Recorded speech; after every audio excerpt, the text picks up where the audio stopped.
gather round for the halftime chat. Old friends cracking jokes and talking stats, from life's little games to the greatest plays, love and the stories from the old glory days. With Phyllis Hart and Coach Edd's cheer, we break it down every moment, dear. Life is a team and we've got the plan. Sports, love, and laughter, that's who we am.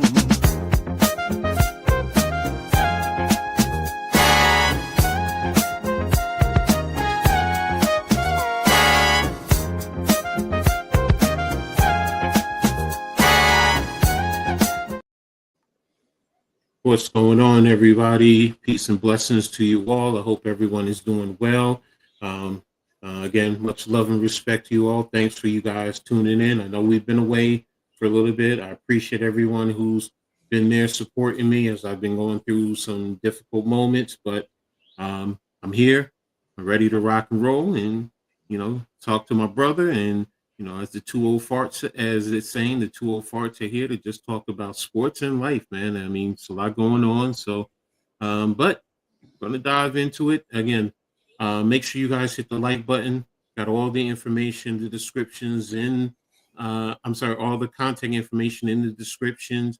Make sure you tap in the halftime, the hardcore, Aboriginal, all those, all that information there. Like, subscribe, share on all social media platforms. We appreciate it. It's free for you guys. And it helps us out immensely, man. It really, really does. So again, thank you all. So, but halftime, how you doing, brother? Taking it day by day, Coach. Taking it by day. It's dealing with Mrs. Halftime and her situation. It's been really rough. So trying, this is where I can, step away from reality. Exactly. And, you know what I mean? Exactly. So appreciate everybody here that's tapped in the chat. Little Griffin says, I'm a big fan of the Eagles season. The Eagles better kick Lions' butt. So we're going to get into the NFL. We got a lot on tap for you guys today. Yep. So Philly halftime is halftime. Great afternoon from Charles Adderley. Same to you, Charles. Salute, Charles. Thank you, Charles. That's right. Smash them free subs and hit that like button. Nothing better than a free sub, man.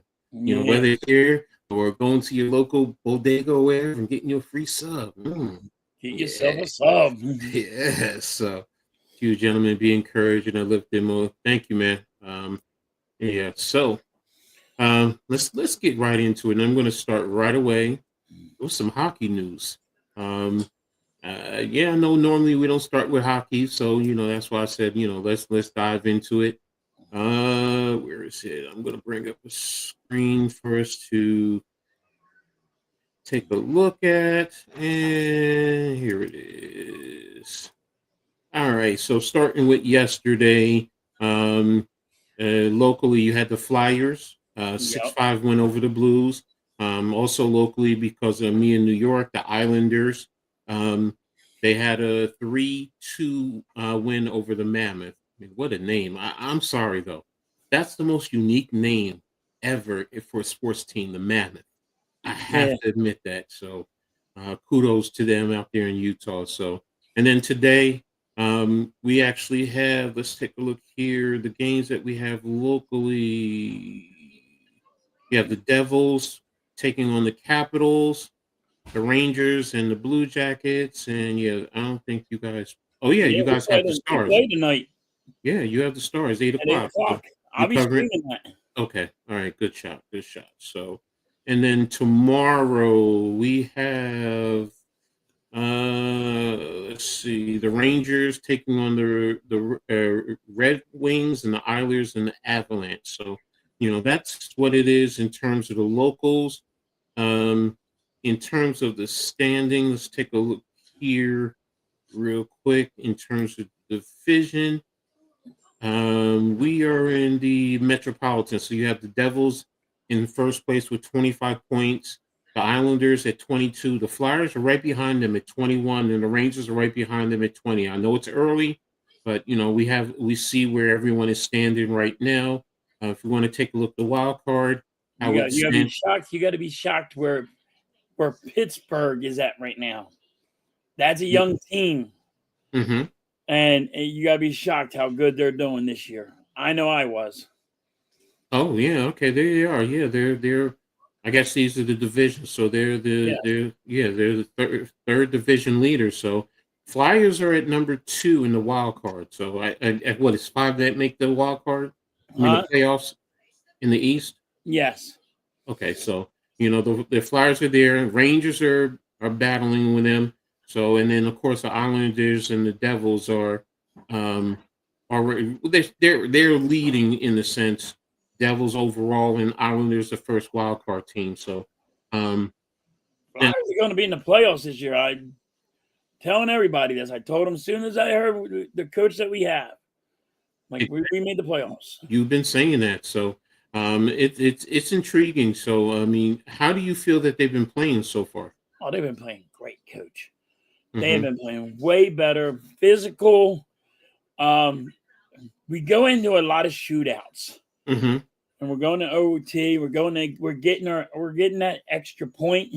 Mm-hmm. So Mm-hmm. even if we lose, we get that extra point that keeps us relevant. Okay. And Okay. so if we keep on doing the way they're doing right now and getting into overtime with the extra point, even if we lose, we're not losing by much because we have that extra point that keeps us afloat. Mm-hmm. Okay. So, but it seems like almost every game we're going to OT. So it sucks, but I'd rather the Flyers just to win it out, but Mm-hmm. I'll take it. Proud president of the. Oh, that's you. That's Yeah, that's me. Okay. You got me with that one. It was a Cameron. Cameron's over here messing around. I got to my trolls are coming through. Yeah.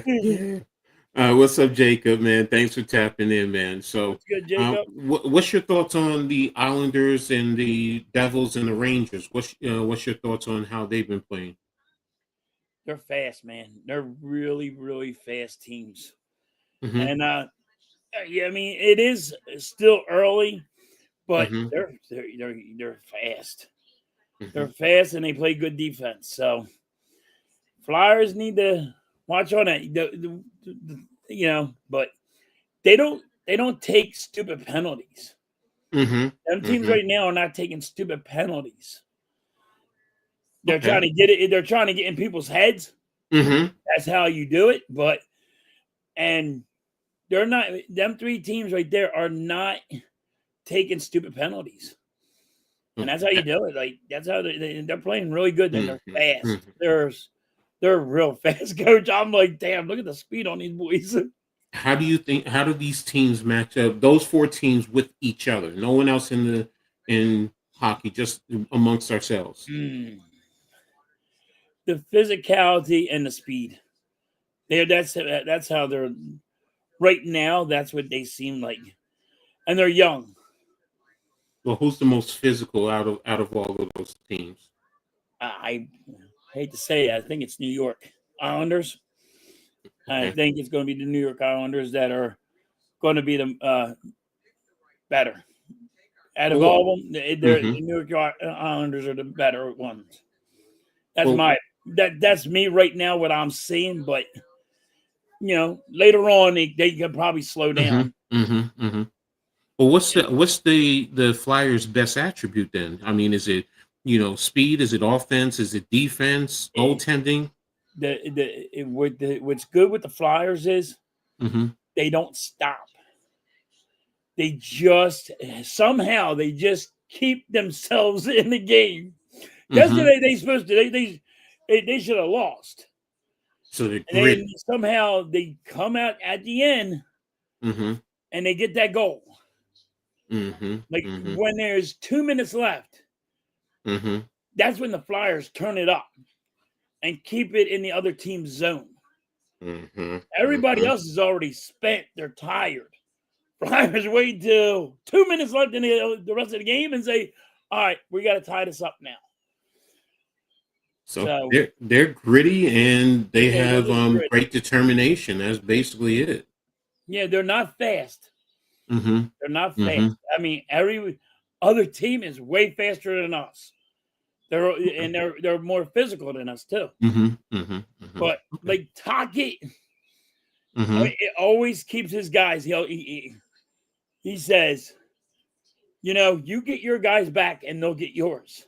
So if you stick up, you got to stick up for the little guys. Like Mitch Koff he's a little guy. He got a big mouth, but he's a little guy.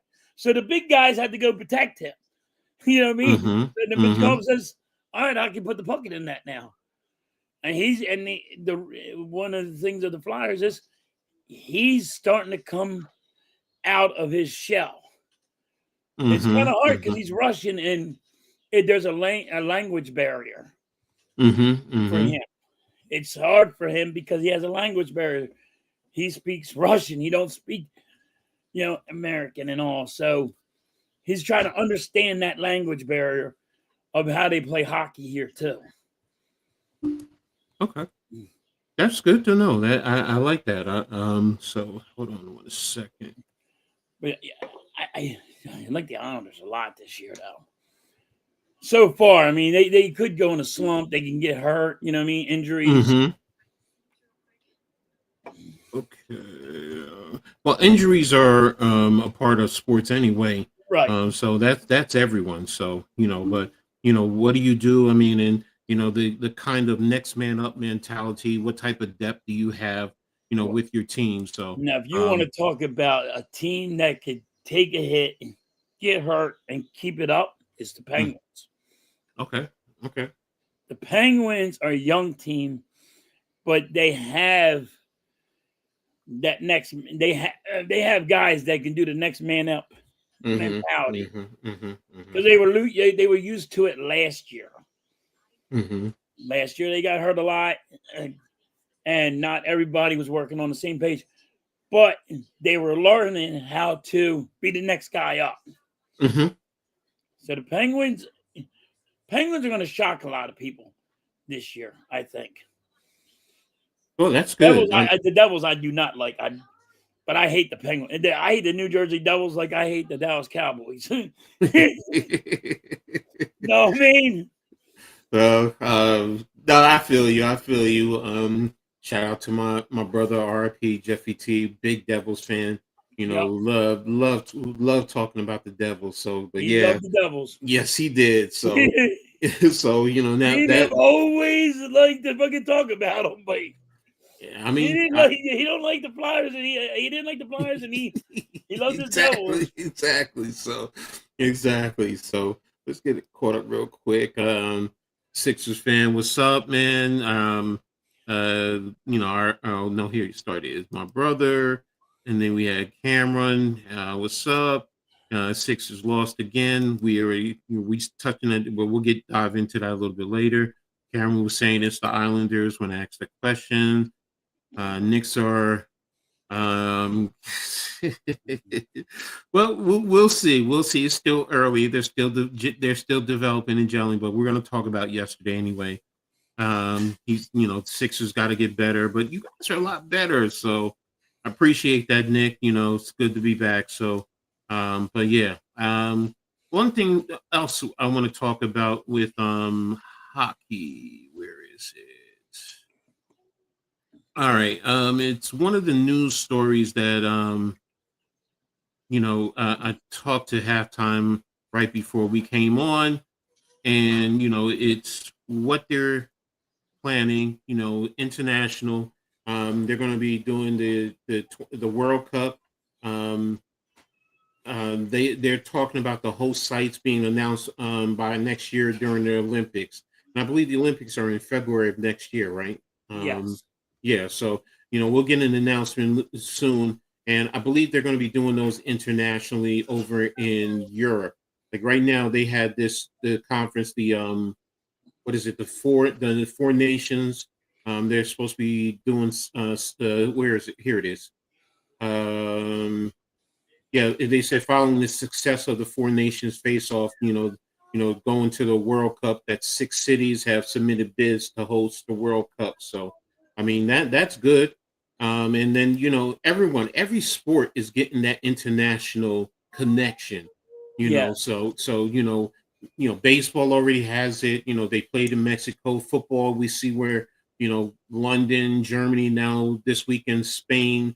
NBA, they even played preseason Knicks and the Sixers over in Dubai. So Yeah. they've even talked about having a European division, and hockey has a lot of international players, so it makes sense, So I mean, with the World Cup, is that kind of like what they have with soccer, the World Cup of Yeah. soccer? Okay, so Yeah. that's kind It's of what sort of like that. Yeah. yeah, all right. So, but I mean, what's your thoughts on just the World Cup? Having the games internationally, and then in Europe, and the connection to the countries in Europe like Sweden, Finland. I like it a lot. Hmm. Because in hockey, Hmm. that's where a lot they come from over that way. A lot of them. Hmm. Hmm. You know what I mean? More Hmm. than you have it in the U.S. And well, Hmm. yes, it's the Canadians, and it goes over. Then you go over there to Russia and all that. Hmm. So Sweden and all that. So it is like it's kind of cool to see you're watching guys that you don't know is how good they really are over there, Hmm. Hmm. and because they're fast, Hmm. they're young, they're really got a lot of talent, and that's where the talent is. You got to go Hmm. where the talent is. I get it.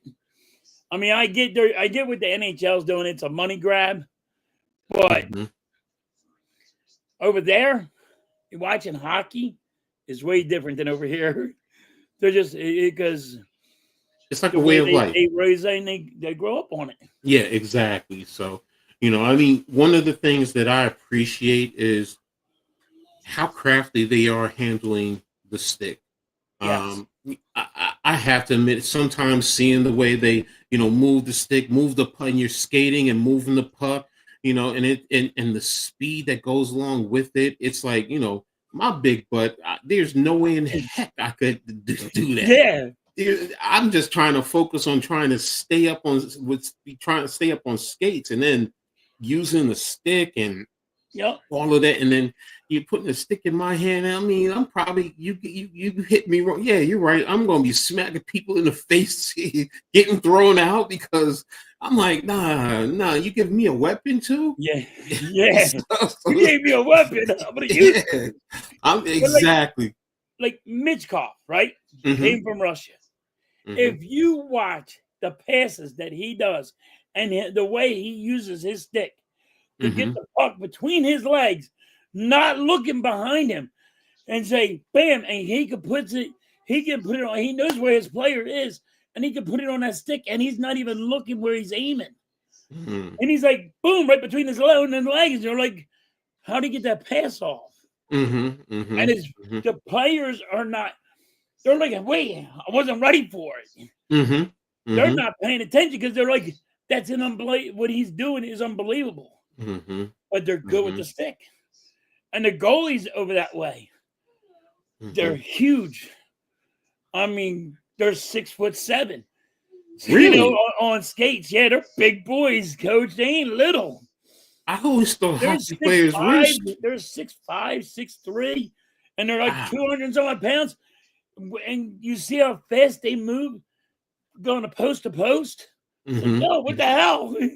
Hmm. Hmm. They're Hmm. big. They're not little. There is little goalies, Hmm. but now they're getting bigger because the bigger it is, the guy don't have to go far.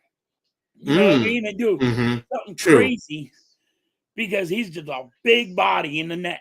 Taking up the net. Yeah, Yep. no, that makes sense. That makes a whole lot of sense. I didn't think of it because, like I said, I've always hockey players. Even when guys that I knew who played hockey, they 5'6", 5'8", 5'9". Yeah. But again, that was pretty much 20 years ago, 25 years ago. So I get it. Times are changing. So, but yeah, I mean. I'm intrigued. I'm starting to get a little bit interested more into hockey. So, that's some of the things. I mean, especially with you, and then my boy NYG. With our show, he talks about it a little bit. So I'm like, all right, I gotta really, it's not about the dropping the gloves and fighting anymore. I mean, oh, when that happens, Coach. Yes, I know. No, dude, I when know. it happens, Coach, you're like, come on. Yeah, exactly. I'm like, if all sports did that, man, I think it would change the dynamics with a lot of sports. And you find a lot of these fake tough guys disappear. Yes, I do think it should happen to every sport. Mm-hmm. In every sport. I mean, basketball. Mm-hmm. I think football. You imagine all you seeing is two guys just going at it, and they're really going at it. Exactly. Hey, do what hockey does. As soon as you go to the ground, they stop it. Exactly. Get some good roughs in there. Like, yo, here you are. You guys just traveling. Exactly. But you know what it does? It controls the temperature of the game, the chippiness from time to time. Yeah, sometimes you're going to get more chippiness. It's going to get amped up. But for the most part, and like I said, those fake wannabe tough guys, they're not going to hide behind the referee. That's what I call them. They want to, talk all their talk, but then hide behind the referees and talk to the referees about this guy. No. You talk that talk, come back it up. Come back it up. Yeah, exactly. Then you ain't gonna be messing with some big dudes anymore. Football. A 5'10" guy going up against 6'7". Mitchkoff would. Well, that dude got a mouth on him. Of course, well, he get right in your face. He don't matter how big he is. He looks up at you like his mouth. I'm like, dude. No, there's some that are going to be like that. But what I'm saying is, there's a lot of like in basketball and football, the shorter guys want to poke the bear and think the bear's not going to turn around and maul them. Well, now you would allow. Okay. We're not saying now you're not going to be penalized. A little bit. You're going to sit out the game or whatever. But you know what? That'll shut up a lot of these guys, and they're going to the next game knowing, let me just play my game. That's so, but hey, there we have it. So, but yeah, there we have it. That's going to be it for hockey right now. So, excited, like I said, about that. So make sure you guys comment. Let us know what you think about, the World Cup. If you're familiar with it, definitely would love everyone's opinion. So, and your feeling on your favorite hockey team, so on and so forth. So, but now we're going to go ahead and move on to talking about, where is it? I just had it. Here it is. I'm going to talk a little bit about the NFL, what's going on in the NFL. So, I mean, it's starting in it's past the halfway point, in my opinion. It's starting to get down to the, where are we at? Here we are. Standards. Okay. It's starting to, you're seeing who is real and who is contenders and who are the pretenders and what fan bases are going to be living in misery. So, so, but let's bring up the standings right now, and let's start where we are at. Of course, in the NFC East, Eagles are in first place at 7-2. Giants are in last place at 8-2. If we take a look at the playoff picture, come on. There we go. Come on. Damn thing. Eagles are number 1 in the NFC. Yes. Seahawks are right there behind them at number 2.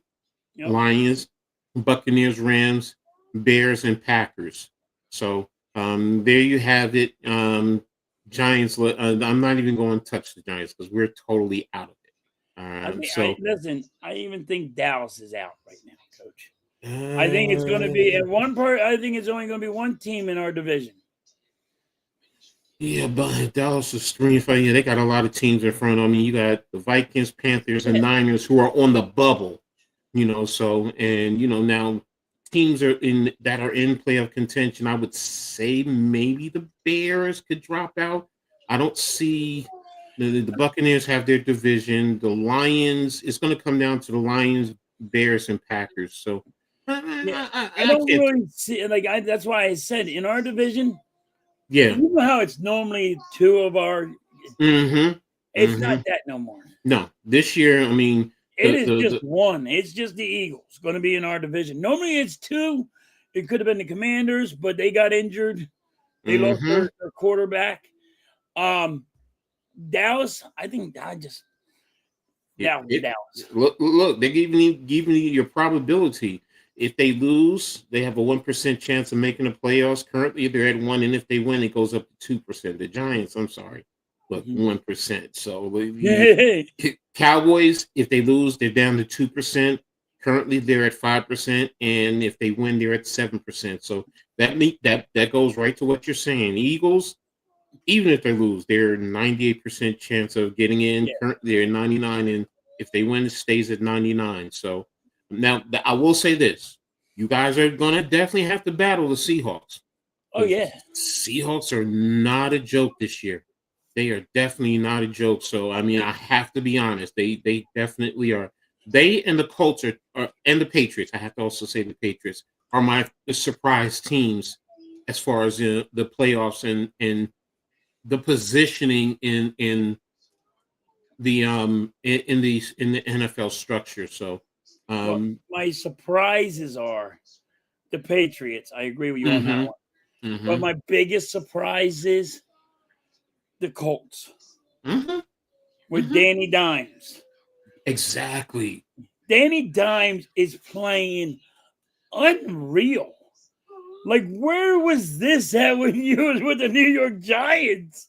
Halftime, I'm going to tell you the truth. I've been saying it. I said, you got to put talent around him. First and foremost, you got to put the talent around him. If you want him to win the game, no, he's not going to do it. What does he have over there? He has an offensive line, first and foremost. Never really had that with the Giants. Now, he did have a good running back. He did have a dynamic running back. He also has tight ends and receivers over there. You know, really, I don't think he had no receivers with the Giants. And then you had Evan Ingram, who was always dropping the football, but he goes to the Jags and he steps his games up. So, you know, it just... You know what else he has? He also had coaching. He has a defense that is... Yes. If he fucks up, loses the ball, that defense is going to give him the ball back. Exactly. I'll give you the ball back. You want the ball back? He's like, they're like the water boy. You know, I want this. Go give me the ball, whatever that is. Yes. What is that? But go ahead, finish what you're saying. Yeah, they're like, we'll get you the ball back. Calm down. It's all good. Yeah, you screwed up. We'll go get you the ball back real quick. And then if they go score, the Colts are getting the ball back real fast and handing it back to them. Like, here you are. We did our job. You're doing your job. Nick says Halftime doesn't think the Eagles can repeat no more. Not dominating enough. I think they can repeat. The Eagles are going to struggle because of the offensive coordinator. Okay. Got you. Coach, you know how it is. Yes. No, I know how it is. Offensive coordinator, Jalen Hurts, every year has a new offensive coordinator. And first of all, going to the Super Bowl, it's hard to go back right after. So the Eagles have been to a Super Bowl, lost to Kansas City, went to the Super Bowl again, and beat Kansas City. Third time in a charm. I mean, it's rough to keep on going back to back to back, and especially with a new offensive coordinator. Every year you're going to have a new offensive coordinator. Something's going to give. Exactly. So I'm with you with that. You need that level of continuity, you know, because players are creatures of habit. Yes. You know, if things are this, then they become comfortable, they become familiar, and they play off a reaction as opposed to having to think. Because when you're thinking out there, your game slows down. But when you just know, boom, just go out there and play and react to whatever's going out there. You can play fast, you can be furious, and you can play viciously out there. So, and that's what you need, you know, with your players out there. Yeah. That's how I love the coach. I love players who are intelligent. I don't have to go over a lot of things over and over and over again. You know, one or two times. Even when you coach, You didn't have to keep on going over and over and over. No. But when you put a new offensive coordinator in there, he's trying to do it his way, and the team's like, "Well, we done it this way and won a Super Bowl. Why are we changing it?" Exactly. So, I mean, having a different coordinator over and over again does take away from your ability to play fast, comfortably, and react to the course of the game. So, I'm with you there. Yeah, now you're going to hear it from the offense of the Eagles. They're all going through it and say, "Yeah, we're struggling." What's up, Blaze? Man, thanks for being here. So, if it's so super tough to get back to the bowl, which I agree, doesn't that make Jim Kelly one hell of a quarterback out there? No, Blaze, because it was the defense. Whoa, wait a minute. Halftime. Come on, Blaze. Come on. No. You know the Buffalo Bills defense was fucking awesome. I'm not saying they weren't, but that offense. That defense was awesome. Listen, I did not disagree with you about that defense, but that offense, I mean, Thurman Thomas, Reed as a wide receiver, Jim Kelly, I mean, and he spread that ball around. I had been watching since his days with the Houston Gamblers. Yeah. I was watching them down in Miami in college. The kid can play. I hate Jim Kelly. Jim Kelly's not that good. That's why, guess what? That's why when he got to the Super Bowl, what happened? When they called his number, it wasn't always him. Defense, listen. The defense only reason why Buffalo got to them 4 straight Super Bowls is that defense was immaculate. That was those boys were playing. They were freaking sitting people down. No, I'm not saying they weren't up there. So, but Kelly that's to me, Kelly is like in a sense, he's a step below Marino. And Marino is elite. Say Dan Marino. I knew you were going to put him in the Dan Marino spot. Marino would be higher up if he went to more Super Bowls. Let's be real. He only went to 1. If he went to at least 2 more, at least, I mean, I'm not saying win them, but if at least, and they both came from the same area in Western Pennsylvania. They had that grit, determination. It was just something about that area back then. And Jim Kelly has a linebacker's mentality. You don't have the speed. Cost them Super Bowls.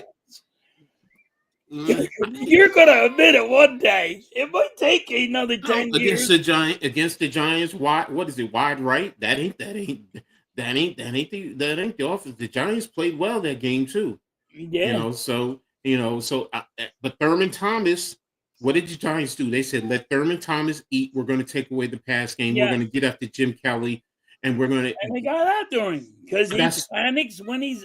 But that's great defense. That's scheming. That's taking away your passing ability and saying, let your running back eat. It's going to be a low-scoring game. That was the whole point. You forced them to, as a smart coaching staff. They took Jim Kelly's game away from him. Exactly. That's the point. They took his game away. If he was as good as you're all saying he is. No, bro. Okay, then what do you say? What do you say about the Giants when they played? I don't want to knock him. Yeah, I get he's in the Hall of Fame, and they put him in the Hall of Fame and all, but he's just not. He was not that good to me. Okay, when you say not that good, I mean, because he ain't no Dan Marino. He wasn't. I said he's a step below. I did say he's. I didn't say he was exactly the same. He's below him. I think he cost his team Super Bowls. And I mean Super Bowls. They should have at least had 3 that year. In that four straight up, they should have went and won at least 4 of them. Nah, because Washington kicked their butt and Dallas kicked their butt. Because goddamn Jim Kelly sucks ass. It wasn't. It was also because of coaching, bro. That's what I'm getting at. I'm telling you, as a coach, you respect the opposition. So you force them, you take away what they do best. That's Yes. any player. That's any great player. I don't care if it's Reggie White, LT, Joe Montana, J. What do they do best? You take that away from them and force them to go to play to their weakness. And what was one of the things that every defense was doing? They wanted them to run the football because they were high. They just sat bringing Jim Kelly down. They said, here you go, you're done. Yeah, but Jim Kelly couldn't man up and handle it. But no, see, what you're saying is he needed to step. He can't when they're taking away your wide receivers. What are you supposed to do? Now, you saying he's supposed to step up, do what? Run the football himself? He can't. It's just like when the Giants faced the Patriots. The undefeated he has to find Patriots. his open guy. He could have found some guys open. Don Beebe. You gotta go back. I mean, Don Beebe. It's been a while, all right? Yeah, I know. Go back and I can show you. We could do this. We could make replays back in the moment. In those Super Bowls, like, you see that wide open guy right there? Circling. Yeah, but I hate him. Blaze says it best, though. No, going back 4 times in a row, that alone is hard. That's how good the defense was. Okay, but it's not about the defense. Back then, it was shaped on defense. Yeah, everything was based on defense. The run game and the defense, for the most part. Okay, let me ask you this. I know that defense was fucking immaculate. Let me ask you this, Halftime. Who was a better quarterback, Phil Simms or Jim Kelly?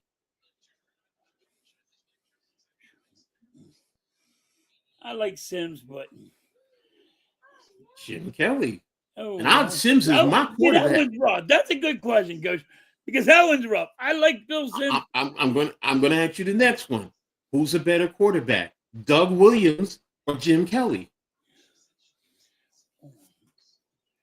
And those are the first 2 quarterbacks he lost to in the Super Bowl. That's why I'm asking you that. I know why you're asking me. Exactly. But the problem is, it was like everybody's putting it on Jim Kelly got them to the Super Bowl. No, the opposite. To be honest with you, they got them to a Super Bowl. What got them to the Super Bowl, to be brutally honest, is Marv Levy, the coaching. Go back and look at that. Look at what they were doing during that time frame. The coaching was really good. The coaching's always awesome. Jim Kelly. But it was the defense. What? Wait a minute, Blaze. Come on, Blaze. I can't give you that one, man. That's not Carson Wentz or Jim Kelly. Carson Wentz is better than Jim Kelly, damn it. Oh, come on, Halftime. Come on, bro. See, this is the problem. I'm really fucking with Blaze because he's like Carson Wentz or Jim Kelly. Okay. I'm just saying, like, everybody put Jim Kelly on his statue that he got his team to 4 Super Bowls, and it's not true. Well, I will agree with you. Just like I've that never dude in freaking Cincinnati that everybody is freaking praising about, and he can't do shit. Well, I will say this. I will not say it was all about Jim Kelly getting them there, because they had a team. They had a team. The defense, like I said, Thurman Thomas. Look at the freaking Buffalo special teams in those 4 years. Exactly. It wasn't Jim Kelly that got him to the Super Bowls, is what I'm saying. Everybody's just acting like Jim Kelly got him to the Super Bowl. No, Jim Kelly lost him the Super Bowl. That I don't agree with. I don't agree that he lost them the Super Bowl. I think it was more you have to give the opposition. You're kind of saying it, Coach, because you're saying they took him away. But see, taking away does not mean he lost the Super Bowl. That's giving the opposition credit first and foremost. That's giving them credit. That's also saying that, you know what, we respect him so much that we have to take away what he does best and force their offense to rely on Thurman Thomas. That's what everyone was doing. Think about it. Thurman Thomas was eating, but how many touchdowns did he have in all those games? He wasn't. Like, my thing is, Jim Kelly did not get them to the Super Bowl. But again, he was a part of the reason. He was on a true team. Yes, he was. You're telling me quarterback throwing the football to the Well, yes, he receivers. is, but I mean, like, He that was a team was key just so reason. good. That team was just Exactly. so good. Exactly. We agree on that. They were just that good. They Should was they that have good. won? It didn't matter. It didn't matter if you had who you had as quarterback. I think they still would have went to the Super Bowl. Yes. I Yes. mean, I can tell you now, you're gonna had pick the worst quarterback that you ever seen, No. and they could have went to the Super Bowl. That's what I mean. Nah, I'm not That's gonna go how there with good that I one. don't. This is I I'm I not hate going it. there with that one. I'm not going there with I that don't one. give him the props that a lot of people do because I think he cost them Super Bowls. Well, that I will say, I will say, okay, you're fine with that if you don't say, he's all elite and everything. Is he in the top echelon? No, I'm never putting him in there. Is But he? to make it Hold on. Let me ask you this, Coach. Where would you have him rated? Top 10 best quarterbacks ever? No, Top 20? I'd have to look at the list. It's probably going to be 20 to 25, somewhere in that range. Means he's garbage. Excuse me? Means he's garbage. Garbage at 20 to 25 in NFL history? You know what I mean? You got Warren Moon. I got him bad. He's bad. You just really don't like him. That's all it is. Because I hate him. that's what it is. Because listen, I'm an Eagles fan. Mm-hmm. I didn't get to freaking watch my team go to the Super Bowl. I got to watch it when we played the Raiders. Mm-hmm. You know what I mean? Mm-hmm. But Mm-hmm. like I'm watching every Super Bowl. I'm watching the Dallas Cowboys in Buffalo and the Giants in Buffalo and whatever, yada yada yada. I'm watching them, Mm-hmm. and it's like, well, Jimmy Kelly cost them that Super Bowl. Mm-hmm. Mm-hmm. I'm like, look at this defense, and Jimmy Kelly cost them the Super Bowl. I'm like, that's crazy. And like, when you say cost them the Super Bowl, is it because he threw an interception for return for a touchdown? Fumbled that was returned for a touchdown? He was Don McNabb. Okay, so if we look at he couldn't when he got to that big stage, he was ghost. Mm-hmm. He was not there. Couldn't show up. Like he shows up he'll show up through the whole year. And then when it becomes where he is the man, here you are, you're on the big stage. And where the hell you at? You know what I mean? His body's there, but his brain ain't. Okay. I'm gonna do something. I know. Hey, listen. No. Hey, listen, I'm the lone wolf on this one. I get it. I'm the lone wolf. I'm pulling something up. Wait a minute. We're gonna take a look at something. Okay. Well, here he is. Jim Kelly stats in the Super Bowl against the Giants. This is per Stat News. 18 to 30, 212 yards, 60%. Okay, you want to make an argument he didn't show up there? Okay. Against Washington. Now Washington just played great though. No, Washington was nasty. Yes, but when he played Washington, all right, everybody bet Washington. Yeah, they didn't think they Buffalo were just that good that year. So, but they was that 20 year nobody had Buffalo winning that game. They had Washington winning that game. So his completion percentage 48.3, 275, 2 touchdowns. They don't have the do they? Oh, yes, they do. Hold a minute. Here we go. 4 interceptions. Okay, halftime. You're against Dallas. Washington. Everybody knew he was going to lose against Washington. The first one against Dallas, he didn't play that much, as you see. 4-7, 82 yards, 2 interceptions. Yeah. So far in the Super Bowls, he's thrown 7 interceptions. Yeah. The last one, 31 of 50, 260, no touchdowns, 7 interceptions, 2 touchdowns, 7 interceptions in the Super Bowls. Yeah, that's uncalled for. That's just bad. He sucks, and people are gonna have to admit it one friggin' day. 8 overall. I don't look at stats. Hate stats. No, I do what I say. No, I get what you're saying. This is different. Now you look at your stats here, and it tells you he was ass.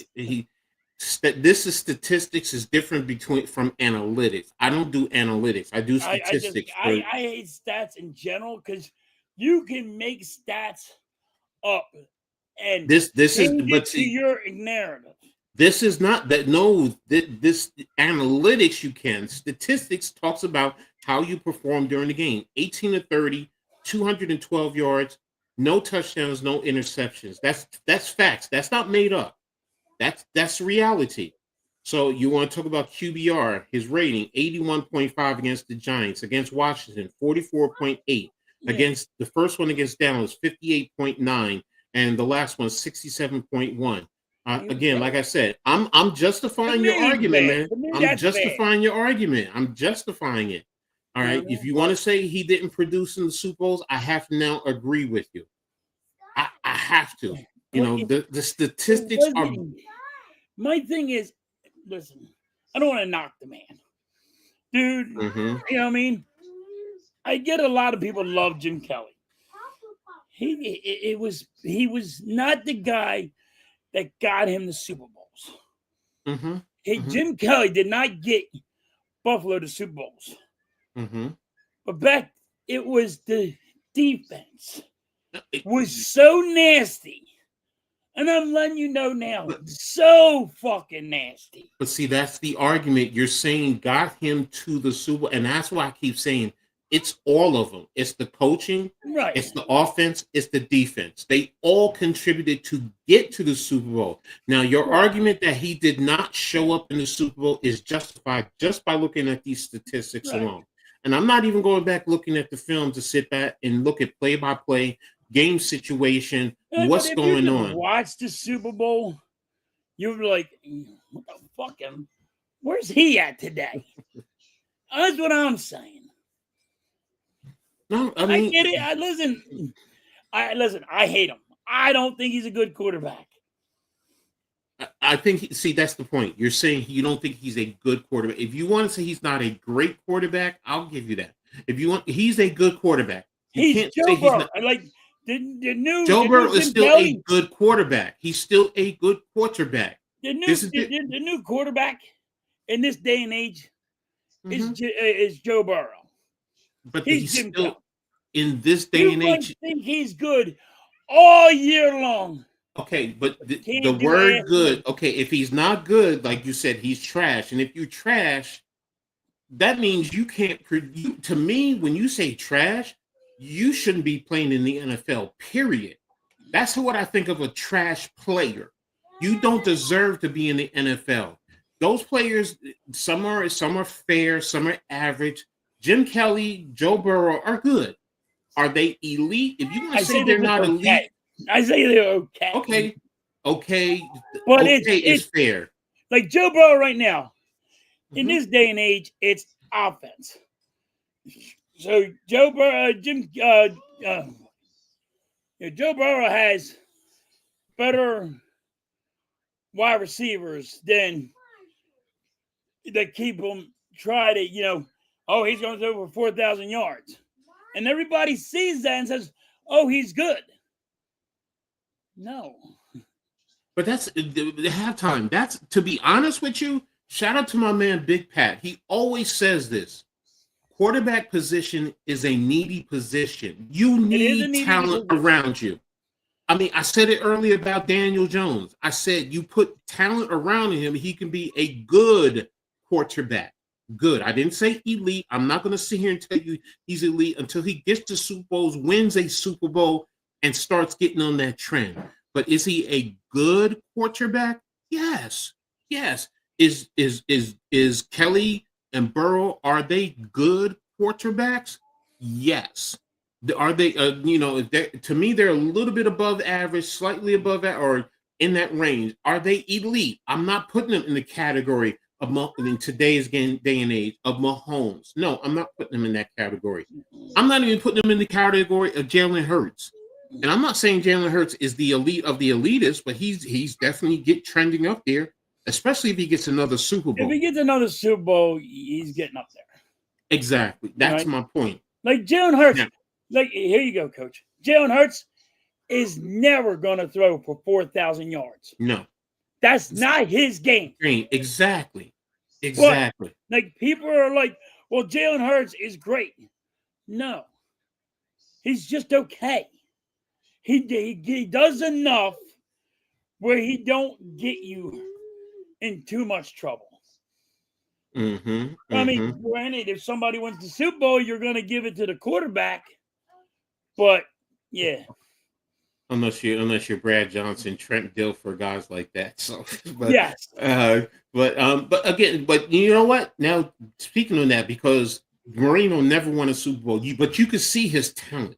You can see what he can do. Wasn't Dan Marino the first quarterback to throw for over 4,000 yards? I believe so. Yes. So, I mean, like that's the talent that Dan Marino had. Different time, different era. Yes.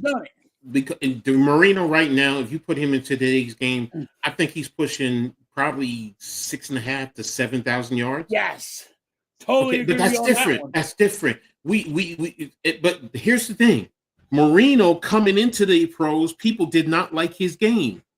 They did, and they shitted on him. Like the Jets should have drafted him instead of Ken O'Brien. Yeah. They shit on Dan Marino. I'm like, how are you shitting on Dan Marino? I mean, this dude's awesome. Joe Namath threw for 4,000 yards? Wait a minute. I don't think so. I think Dan Marino threw it first. I think Dan Marino threw it 4,000 yards, not Joe Namath. Yeah, I'm looking it up. That's why I like today's technology. I love this. I'm hoping I'm. Yeah, no, I'm with you. I'm like, yeah, this is what I love. I like when somebody tells me, yo, you're wrong. Well, that's where right I got a Football Bro reference. Dan Marino. And yours. Joe, oh, yes, he did. 1967, 4,007 yards. Oh, really? But wait a minute. Let me see something. So let me look up Marino. That means that's. And is it 5,000? Maybe it's 5,000 yards. Then that's 14 games, right? Dan Marino threw for 5,000 yards in 1984. Oh. I think that's what it is. I think it's 5,000. 5,000 yards. Oh. I thought it was 4,000, but all right. But Joe Namath did it in 14 games. Yeah. That's crazy. Yeah. Again, different time, different era. That's why when we start debating quarterbacks of all time, that's why I just, everyone talks about. He was right. Everyone talks about, everyone talks about Tom Brady as the greatest quarterback because he won 7 Super Bowls? Yes. First of all, he lost 3. Yeah. How can you be the greatest? To me, that's just like the MJ LeBron argument. I'm sorry. It is. That's and again, Joe Montana won 4 Super Bowls and he's undefeated. Right. 4 Super Bowls and undefeated. So to me, that's just, when people make these arguments about the quarterbacks and the greatest of all time, that's why to me, it's hard. You want to base things on championships. Well, if you're basing things on championships, if you have then it's always going to be Joe Montana because he won 4 straight. He won 4. And him, if you want to see the argument, that's why it's kind of it's skewed. But I don't like. Terry Bradshaw won 4 Super Bowls and he's undefeated also. Yes. So it's like, okay, that's why I say I'm looking at not just the Super Bowls. I'm looking at the totality of things. Now Montana and Bradshaw had elite wide receivers during their career. Probably the best combination. I mean, Swan and Stallworth, those are my faves growing up as a kid. They were. And then you have Montana with Rice, Taylor, Clark. I mean, he had some elite receivers too during his days. So, and that's the thing. You have to Marino. I mean, Marx brothers. Funny. People give me shit over Jim Kelly, and all the people talk shit about friggin' Joe Montana. Remember he said, "Oh, he can't play football. His hands are too small, and all this. He's too small of a guy."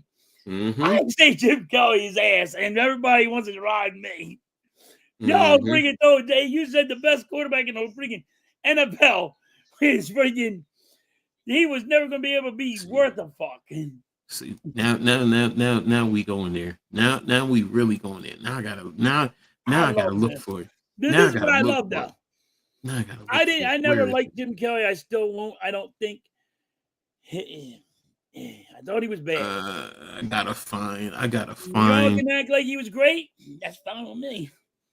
Jim Kelly, like I said, I don't want to make it. See, I'm not saying he's the elite of the elitist, but I'm not saying he's a scrub either. I'm just not. I'm not going to go there and say that. I can't. He's still a good quarterback. I think he's okay. I just think he was okay. Okay, I get you. I get you. Because of that defense was so awesome. I mean, damn, and you, Coach, when you seen, Buffalo's defense, they were coming out to hurt people. I mean, exactly, man. I mean, I'm not gonna sit here and shit on their defense, man.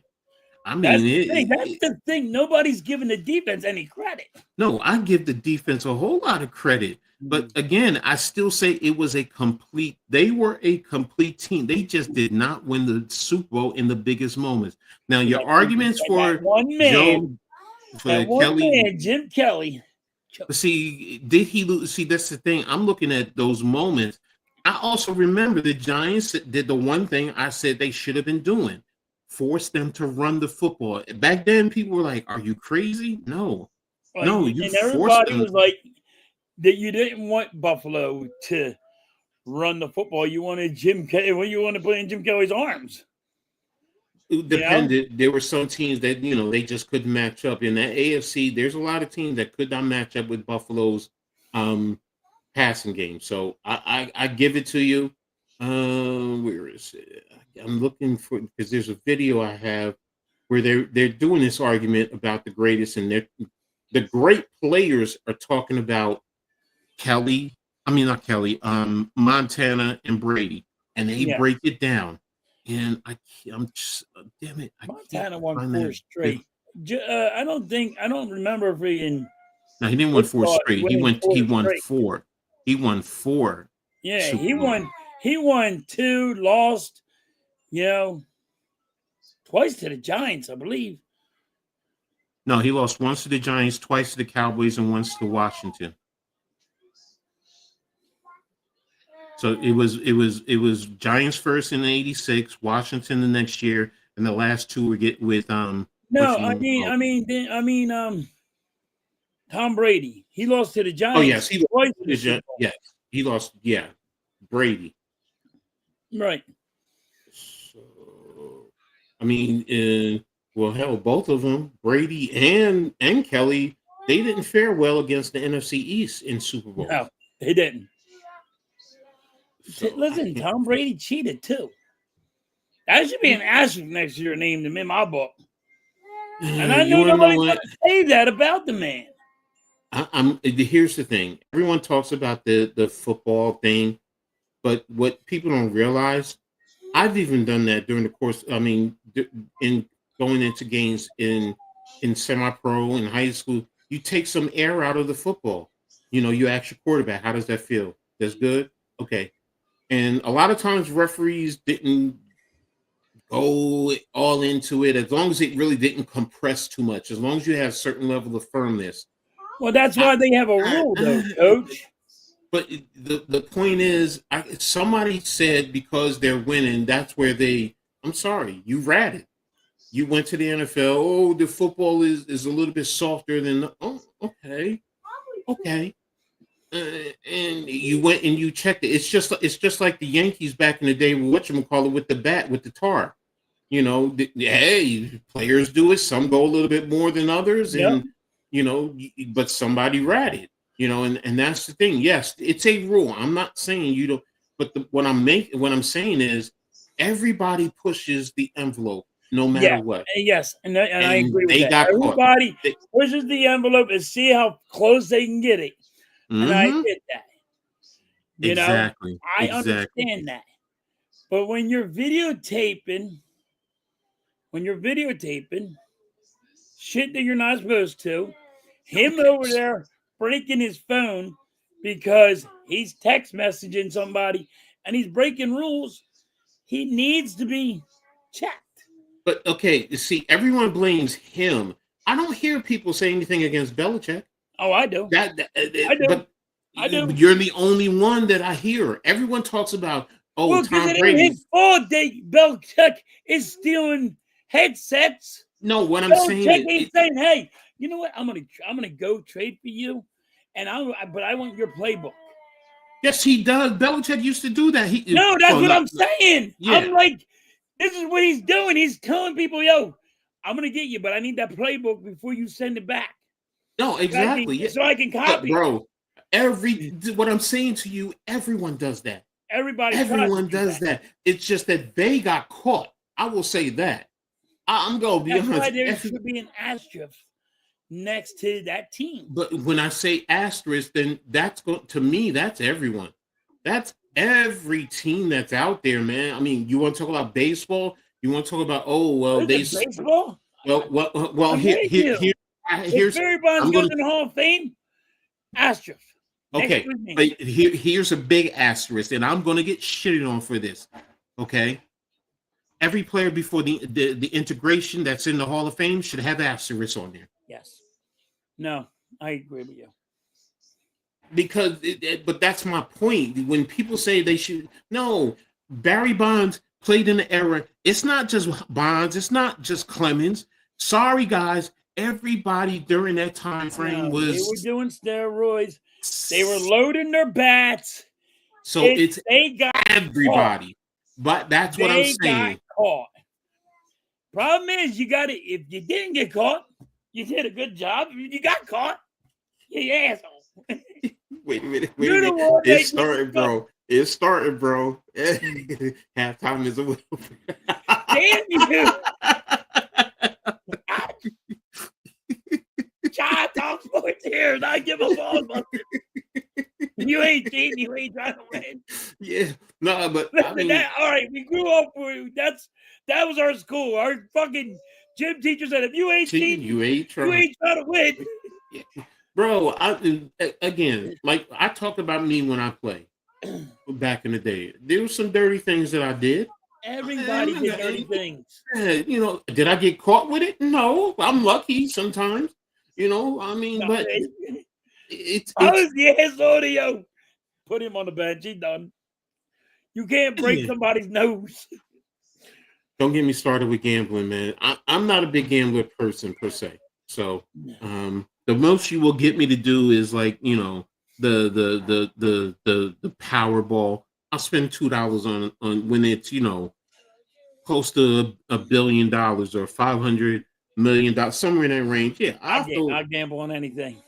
No, I know you do. I know you do. So, but my friends will tell me that I got a freaking game.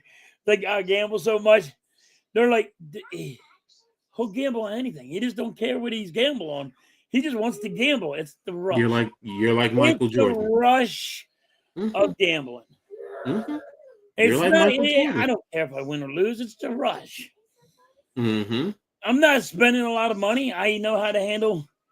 I don't have a gambling problem because I know how to handle gambling. Exactly. You got to know what you're allowed to spend and what you're not allowed to spend. But that's the issue. That's the issue with some people. And other people look at other people what they're spending. Exactly. Where I'm like, nah, I'm good. I mean, $2, that's it. But again, the stuff that's going on in sports nowadays, that's why I've never been a big fan of, of the involvement with professional sports with gambling. I get it, the revenue that you generate from it. But it's like, sometimes you just gotta, what does it do? What does it create? Because I remember in college watching a kid, and I'm talking about back in 1986. I'm watching a kid spend $10,000 with a bookie. I'm like, yeah, bro, are you serious? And then they lose. You see them on the couch, depressed as shit. That's because you know why? You took it too far. Exactly. So I like gambling. I'll go to casinos Miss Halftime hates gambling. Call her my kryptonite. She's the Antichrist. I call her.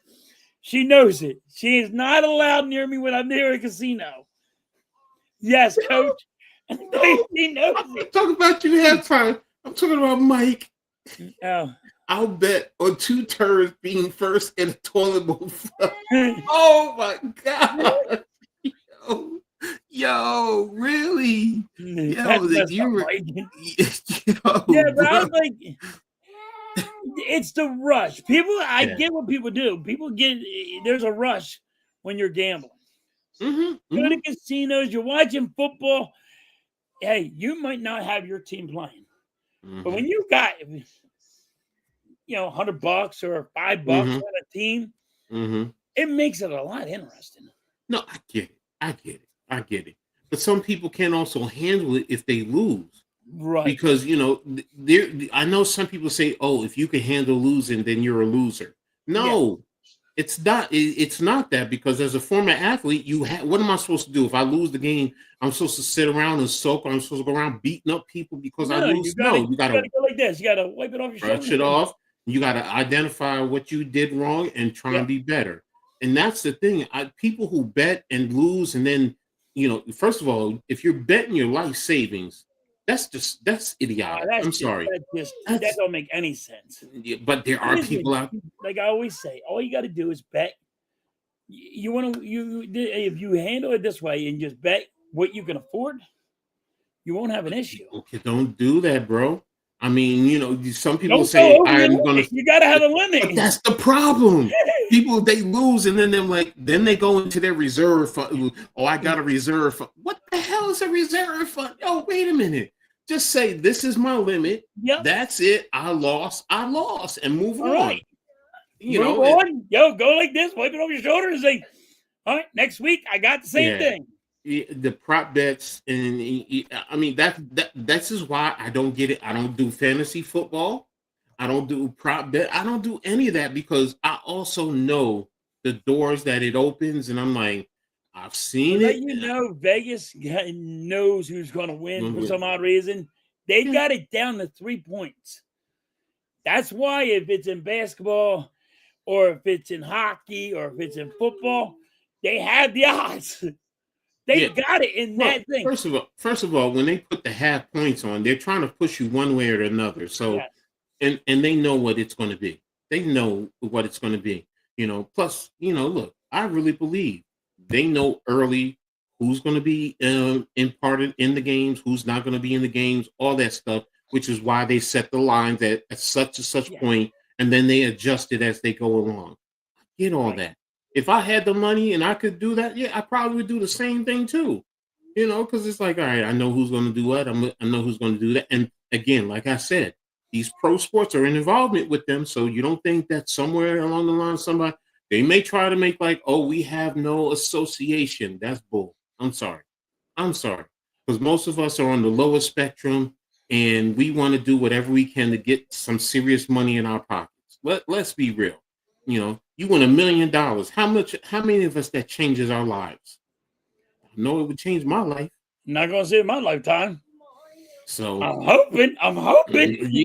You hope it, but I'm not. I know it ain't going to happen. It's funny. Like, Miss Halftime hates gambling. But when you win, oh, of course, everybody loves you when you win. Everybody loves you. You don't like it when you lose. It's like, I'm like, to me, first of all, say like, it helps you get out of your funk. Say like you're having a bad day. Gamble, it helps you get out of your funk, takes you away from reality, and you're trying to do something. Well, I mean, we all have that. Like with me, I'm gonna be honest with you. You know what that is for me?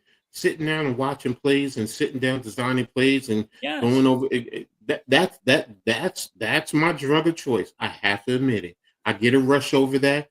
Earlier today, I was watching video on man techniques, man principles, off man, press man, so on and so forth, and looking at some of the teachings that they're doing today. I love stuff like that. That takes me away from reality for a moment, and that takes me to another world that I enjoy and I appreciate. So we all have it. We really do, but we've gotten away from the We got conversation, away man. from everything. We went to Yeah. camp. So I'm going to take it back to where we were at. Let's get back onto the football side of things, and let's finish up on the Eagles. Your most recent game, you just beat the Packers 10-7 in a very low scoring game.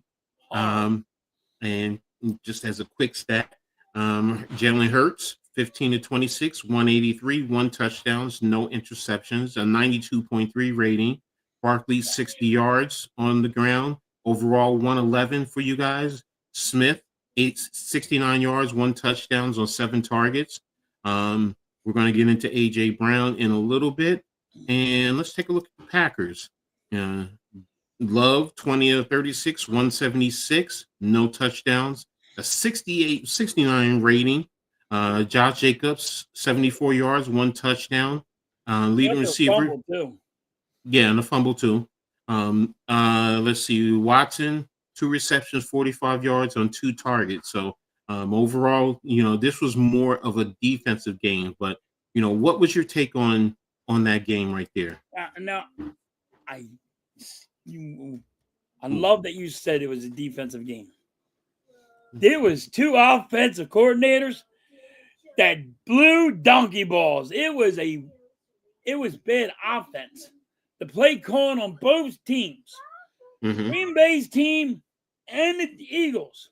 Those offensive coordinators were the issue in this game. It wasn't a defensive game. They had 2 horrible offenses going out there. That's my opinion on that. Watched it, and I'm like, the way that they were going for it, and they shouldn't have went for it, but it was bad offensive play calling that really hurt both of the teams. Let me see something. You guys had a total of 3 sacks. You had 45 total tackles. Jordan Love hold on the ball way too long. Let me see. PDs. You had 5 PDs. Pass defense. So let's see what Green Bay did defensively. Let me see. McKinney, you had them. Let me see. They had 50 total. How you always throw the ball to AJ Brown twice? They had no sacks. No. 6 tackles for loss. 2 PDs. No interceptions. It's a combination, but yeah, I could say. Let me also play calling on both sides of the ball, on both sides of Green Bay and the Eagles offense. That play calling on both sides was horrible. Wasn't a good defensive game. It was, what the fuck are we watching? The offense's play calling was predictable. Like, what the fuck are you doing? Why are you going for 4th and 6? I'm gonna say this because I'm looking at. See, these are the things that as a coach, this is what I do.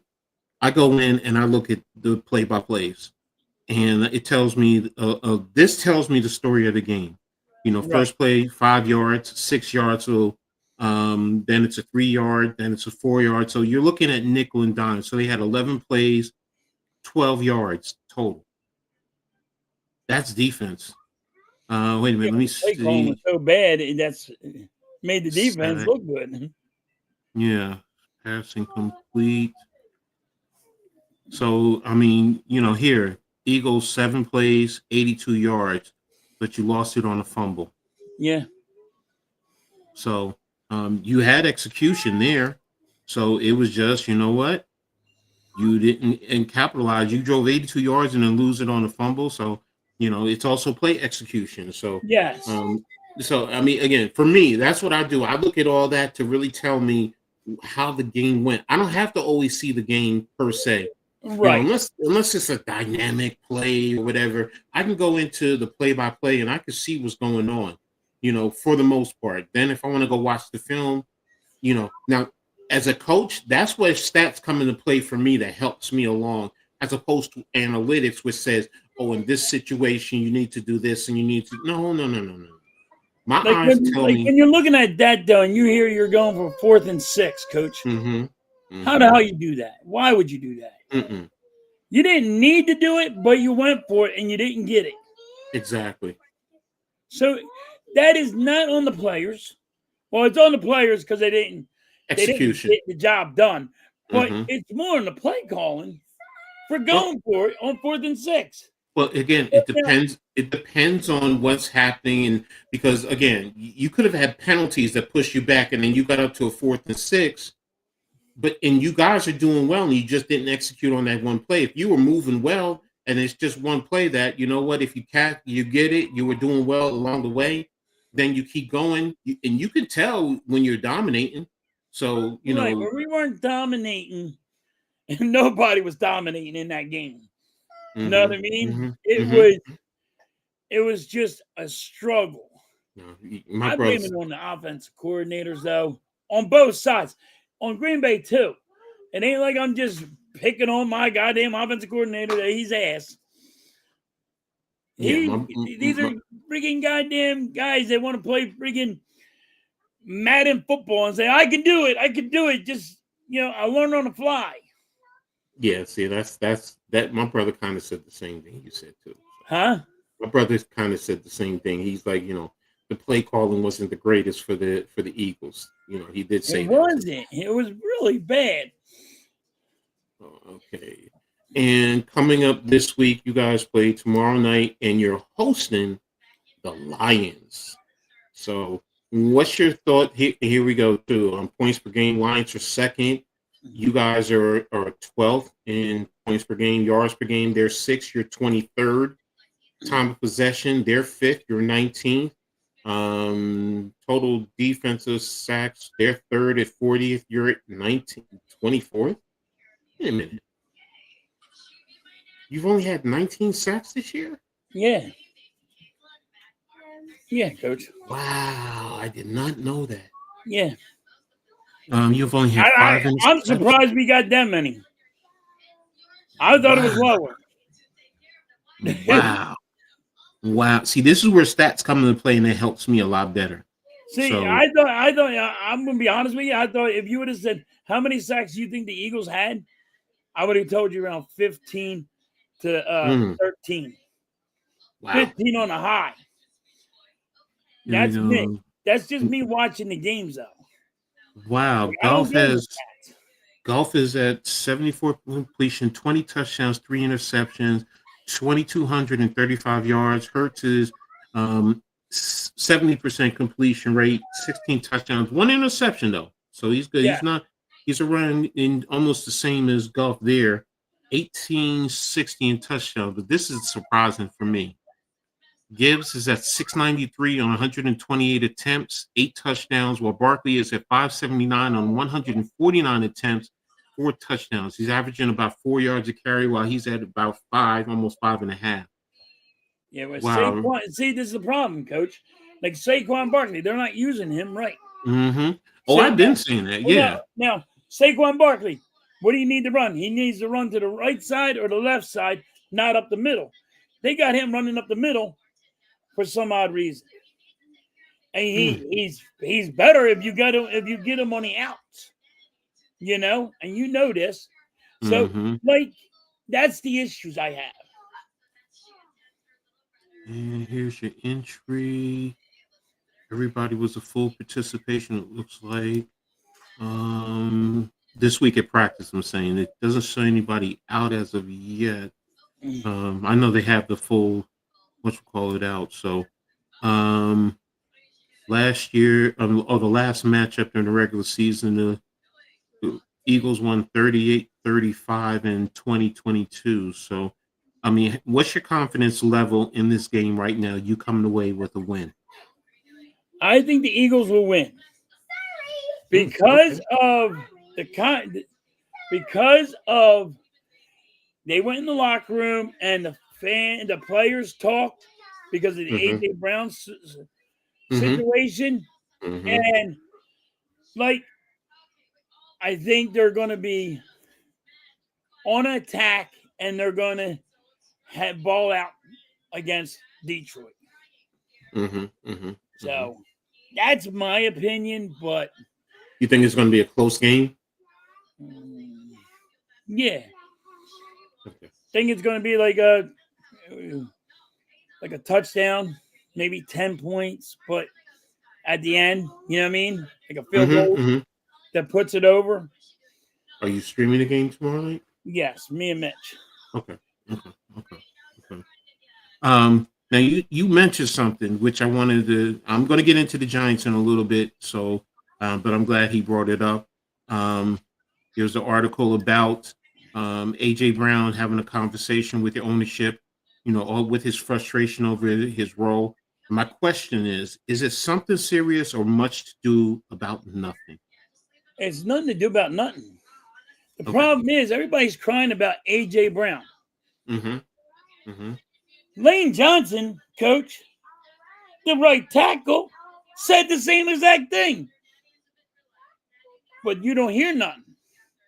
It's because the wide receiver and the news wants to sit there and act like, it's something that it's not. AJ Brown's telling you the play call is ferocious. It's bad. You're not running the ball right. There's no place. AJ Brown in the Giants game, the Green Bay game, only got 2 times he got it thrown to him. How do you only throw it to AJ Brown twice in a whole game? Who does that? And this is not on Jalen Hurts. This is on the offensive coordinator. But here you go. You got Lane Johnson saying the same thing. You don't hear a peep. You got Saquon Barkley saying the same thing. You don't hear a peep. You got Devontae Smith saying the same thing. Nothing. Because it's AJ Brown, the storyline is he's a crybaby. But the whole offense is saying it. Lane Johnson goes, how come we're not running it to my side on the right side and let him come around me? He can be gone. My lot is like, how come Saquon Barkley ain't running to my freaking left? I can get him to go around me. I'll make the blocks. Why is he going up the middle? And this is why they had a talk this week in the locker room of all the players and the coaches. Because the play calling is so bad. Even the offensive line is telling you it. The only problem is there's AJ Brown. What about the offensive? Oh, we don't know nothing about that. We didn't hear it. And then you can go get the clips of Lane Johnson saying it. Malata saying it. You know what I mean? Freaking everybody's saying it. You get AJ Brown the ball, the offense opens up.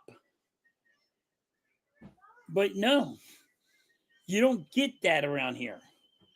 It's just they're against AJ Brown for some odd reason. It's like the T.O. thing. You know what I mean? That's what I already said.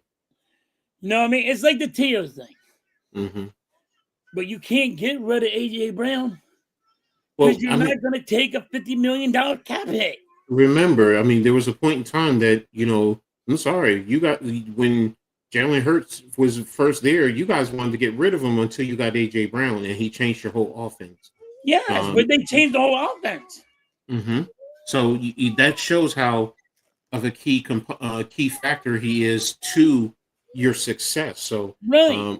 And I'll be honest, as a DC, if I'm seeing you're really not going to him that much, it helps me out. It really does. Because I'm like, okay, what do they do? How do they use him right now? So if you're saying your new coordinator is not using his pieces right, that's what I would want to see. So, that's Coach, really, if you're coach, you're an offense coordinator, you figured it out. If you could sit there and only know that AJ Brown's going to get ran to twice, right? Mm-hmm. He's only get the ball twice. That Mm-hmm. they're really not going to throw him the ball. Mm-hmm. You don't have to double him. Mm-mm. Now you're going to double Devontae Smith. Mm-hmm. Mm-hmm. I'm gonna take my chances. And you're going to take your chances. Mm-hmm. And you know they're not running the ball right. How does friggin' Saquon Barkley run? He runs on the outs the best. He don't run up the middle. Mm-hmm. You know what I mean? Mm-hmm. Mm-hmm. You're playing. You're helping out the other opposition. Yes, you are. I totally agree with you. So Mike Green says Mailata should keep his mouth shut. He's been awful all year. Okay. Okay. That's the first. I'll say as a Giants fan, give me Mailata then if you don't want him. Yeah. Give him to me. So, no thanks, Coach. So I'll take Mailata, all right? So, one last thing I want to talk about the Eagles before we move on to my Giants. There was something that I saw that I wanted to talk about, and it was called it's about the community support by the Eagles, and it was part of the Ramp It Up program. For those of you who don't know, I'm going to show you the article that I was reading, and I saw this on your website, the Eagles website, so that's where I'm getting it from, and it's called Restoring Independence. They participate in a ramp building for a veteran, and this includes players as well as cheerleaders from the Eagles. And Operation Ramp It Up came together with the Eagles to build a wheelchair ramp for John Ivers, a Vietnam veteran who is currently in a rehabilitation facility after suffering a spinal injury. And why it touched me, for those of you who don't know, I'm dealing with spinal issues. I've been in a rehabilitation facility, lived there for some time, use a wheelchair at times to get around. So I understand what this man is going through. So, and your long snapper, Cal Adamas, he was with the Bengals and he worked with Operation Ramp It Up there, and he brought it to the Eagles, and your organization said, let's go, let's help this guy build a ramp at his home so this way he could have a sense of independence, because we take it for granted, ladies and gentlemen, sometimes some of the simplest things, and living in the rehab, I've seen people laying in the bed who can't even feed themselves. They can't even clean themselves after defecating on themselves. And you take for granted some of those things, getting up in and out of bed. Most of you can get up out of bed in a couple seconds, 2 seconds, where there's those that sometimes it takes hours. It takes long minutes or hours to get up out of the bed. So this touched my heart, and it's something that I really felt good about. And I said, this isn't about the football. It's not about the Philadelphia Eagles. It's about community outreach, so. But Halftime, what's your thoughts on this story and how it represents the Philadelphia Eagles and their fan base? I think it's cool. I think they should support it and, help them people out. Because, be honest with you, like everybody struggles and needs some kind of support. And maybe they don't have the money to build, to get themselves to move in like a ramp or, but then again, I think all like medical should be, I think the United States should do something like have all the medical like free and shit like that, because, and if somebody that's handicapped and they need the wheelchair or something and they need all this, I think they should get it. But, and I think it's awesome that there's actually people out there that actually are doing it. I like it. I love it. Exactly. And here's the other thing. This is stories that we really should be talking about across all sports. When organization, because it's not just the Eagles that do this. I mean, every team does. But we always hear about Phillies do it.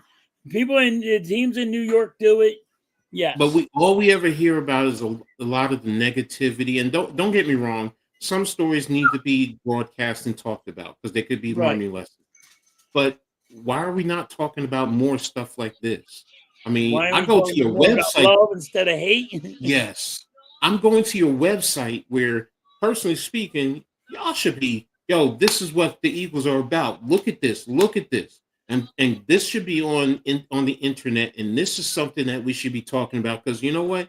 As a fan, it would make me feel good if, I saw stories like this about my team. And yeah, you know what? We're losing. We're down. But I could at least say, you know what? Through everything, we still have a sense of humanity. Because a lot of times you hear all the negativity and the hate, and even in fan bases, they're fighting each other. And, I mean, literally, not just in words, but want to physically fight each other. But stories like this gives me a renewed sense of hope and humanity, because as a grandfather, I have to be honest, I worry about my granddaughter's future. Where's she headed? You know, Right. and I know you have time. You worry about your kids' I future. worry about my kids, and I got my kids are young, and what's going to Mm-hmm. happen with them, and are they going to Mm-hmm. get the medical assistance they need? Exactly. You know what I mean? It's rough. I mean, And I when worry about Mrs. Hampton. She needs mm-hmm. medical assistance. Mm-hmm. But I see, my mean, point is, when you see stories like this, like I said, it just says, all right, at least there's hope. There's a chance. I mean, there's somebody out there has a heart. yes, exactly. And, again, kudos to the Eagles for this. And, I look forward to seeing more stories like this. So, but I hope they got more stories like this than all the negativity shit. exactly. Exactly, bro. That's where I'm with. I'm with you on that one. So, all right, I gotta do it. I have to do it. I don't want to, but I have to. Oh my gosh. All right, the first thing I want to talk about is dealing with my New York Football Giants. It's been all over the news. So Brian Dable got fired. First of all, for the Giants, thank you, thank you, thank you, thank you. And now look, I got chewed out by my family, some of my family early in the week, because I was literally celebrating, and as it was said to me, how you going to celebrate another man losing his job? And you know what? They were right. They were right. Now, if I don't like him as a coach, I should say, you know what? Wish him the best of luck in the future, and that's right. Whatever, because he does have a family to feed. I don't care how much money he has. We can't spend the money in his pocket. We don't know his bills. So and I wish him the best. But you know what? He just did not fit the New York Football Giants. And then Mike Kafka, the offense coordinator, has been named the interim head coach. Kafka has been on quite a few interviews in the past, and he was close to getting that Chicago Bears job. Yeah, he was supposed to get that. He was supposed to be the head coach of the Chicago Bears. Yeah. So, this is his time to step up in the show the ownership, because that's what many people also don't know. Like, because I've had, some fans outside the Giants to say, oh, so Joe Shane really fired his boy? Oh no. Joe Shane wasn't involved in this. Ownership did this. Ownership So did it. yeah, Ownership told him, "Yo, you're letting him go, or no, you're going too." He's like, no, "Bye." no, they did not involve him in the discussion. They They didn't? called Dable and told him he was fired, and then told Joe Shane. Oh, So he wasn't involved in anything. So in a sense, they took him off the hook, if you want to say that. But as several Giants fan, well, Joe Shane, you are now next on the spotlight, because many of us have said they both came in together. They both should go. But yes. there have I'm been with you arguments. on that. I'm with you on that, and I said they should have been fired Mm-hmm. when they let Saquon Barkley walk. Yes. I said, "You're a bunch of stupids, idiots, Yes. and you should You got both been nothing for fired." him. You should have traded him. Yes, I get it. You can go back to the Daniel Jones. He should have gave Barkley the money and franchised Daniel Jones. Whatever. The bottom line is Joe Shane has made he's made some nice draft picks as of late, because that has been the argument. Even, look, getting Brian Burns, you have to respect that. You really do. there are some free agents that he has, but like with the kicker debacle, some of the back end players you question, I mean, you just little Jordan Humphreys, he was on the practice squad. Everyone has been saying, why are we not bringing him up? And Denver comes in and takes him from the practice squad. Now we got to go out and get Isaiah Hodgins, bring him back. When it's like he's reactive as opposed to being proactive. So my point being is, now ownership did say he's going to be helping or he's going to be leading the search. Doesn't mean he's going to make the hire. But you know what? That's something that they could say for now until after the season, because I'm going to be honest. If they don't win another game, and I have seen some people have said it, you're looking at their schedule, it's a possibility they may not win another game. And if that's the case, he's gone to me. He's going after the season. Kafka will probably be gone. The whole coaching staff will be gone. But, we'll be looking for not only a new head coach, but a general manager. We're going to see. But now there's been different speculation on different coaches. My personal, if it happened, I would be happy. Do I think it's going to happen? No. The coach I want first and foremost, because he is a true CEO. When I think of a head coach, he has to be a CEO. I get play calling and all that other stuff. Don't get me wrong. I'm not saying a guy can't have play calling, but he needs to be able to delegate and manage the whole football operations. I do have one, but I want to see yours first. I have one for the Giants. I don't know, me and you are on the same page, but I have one too. My dream one is Mike Tomlin, if I could get Mike Tomlin. Now, Blaze, no, I'm not making no daggone trade, giving up 3 first-round draft picks and neighbors for Mike Tomlin. Heck no. That's not what I'm saying. If Pittsburgh were to let him go, then bring him in. Now, there's a whole list of, you talked about Lane Kiffin from Ole Miss. They talked about Kingsbury, even John Gruden, Bill Belichick. That's the one I would be scared of. If the Giants got John Gruden with your new Mike Ostad, a running back. What's that young kid's name that just got hurt? Cam Scatterbill. He's like Mike Ostad, dude. That dude he's impressive. Yeah. He's a tough runner. Yes, he is, definitely. So, and if John Gruden gets a hold of that kid, and he's the coach, oh my God. Well, John Gruden also loves Jackson Dart. He loves Jackson Dart. So I get it. I understand. I will be honest. I have my reservations.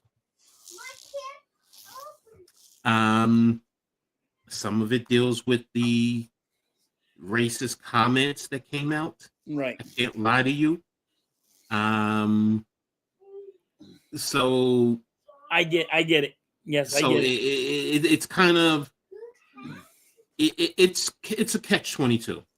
So right. I get it. But but the others are Clint Kubiak, of course Kafka, Steve Spagnuolo, Lou Amarillo, Antonio Pierce, Mike McCarthy is another one. Now that's another one who it has grown on me because at first I was like, Mike McCarthy, are you crazy? But you know what? Think about this. When he got to the Dallas Cowboys, before that, where were they at? 8-8 all the time, right? Yeah. And then they go up to 12-4, and then they have a losing season, and they fire him. He got into the playoffs. He just couldn't go farther. Yeah, and I get that. So that can be the argument against. But as a Giants fan base, we have been a crap hole. No, excuse me. We have been a shithole for over a decade. So it gets to a point where you're like, okay, do you want to get back to respectability and see where it can go? Or are you worrying about, this guy hasn't gotten far in the playoffs? Because right now the Giants haven't even sniffed the playoffs since 2022 when Brian Daboll's first year. And, the argument is he lucked up there, whatever the case may be. The point I'm making is Mike McCarthy takes you to a level of credibility and respectability across the league. So that's why it's like McCarthy, then it goes to him. I get you with Gruden. I can respect it as a veteran coach because I am of that mindset. I'm kind of to the point. I don't want these hotshot recruit coordinators right now. I really don't. I'm more of I need a CEO, someone who knows. Wasn't John Gruden a coach when Mike Allstott was with Tampa Bay? I'd have to research that. And they won I'll a double Super check Bowl with that. him. No, also I don't think he won a Super Bowl. Was Gruden head coach? Or was it after Gruden left? With Tampa Bay. I think it was after, because I think John Gruden was there.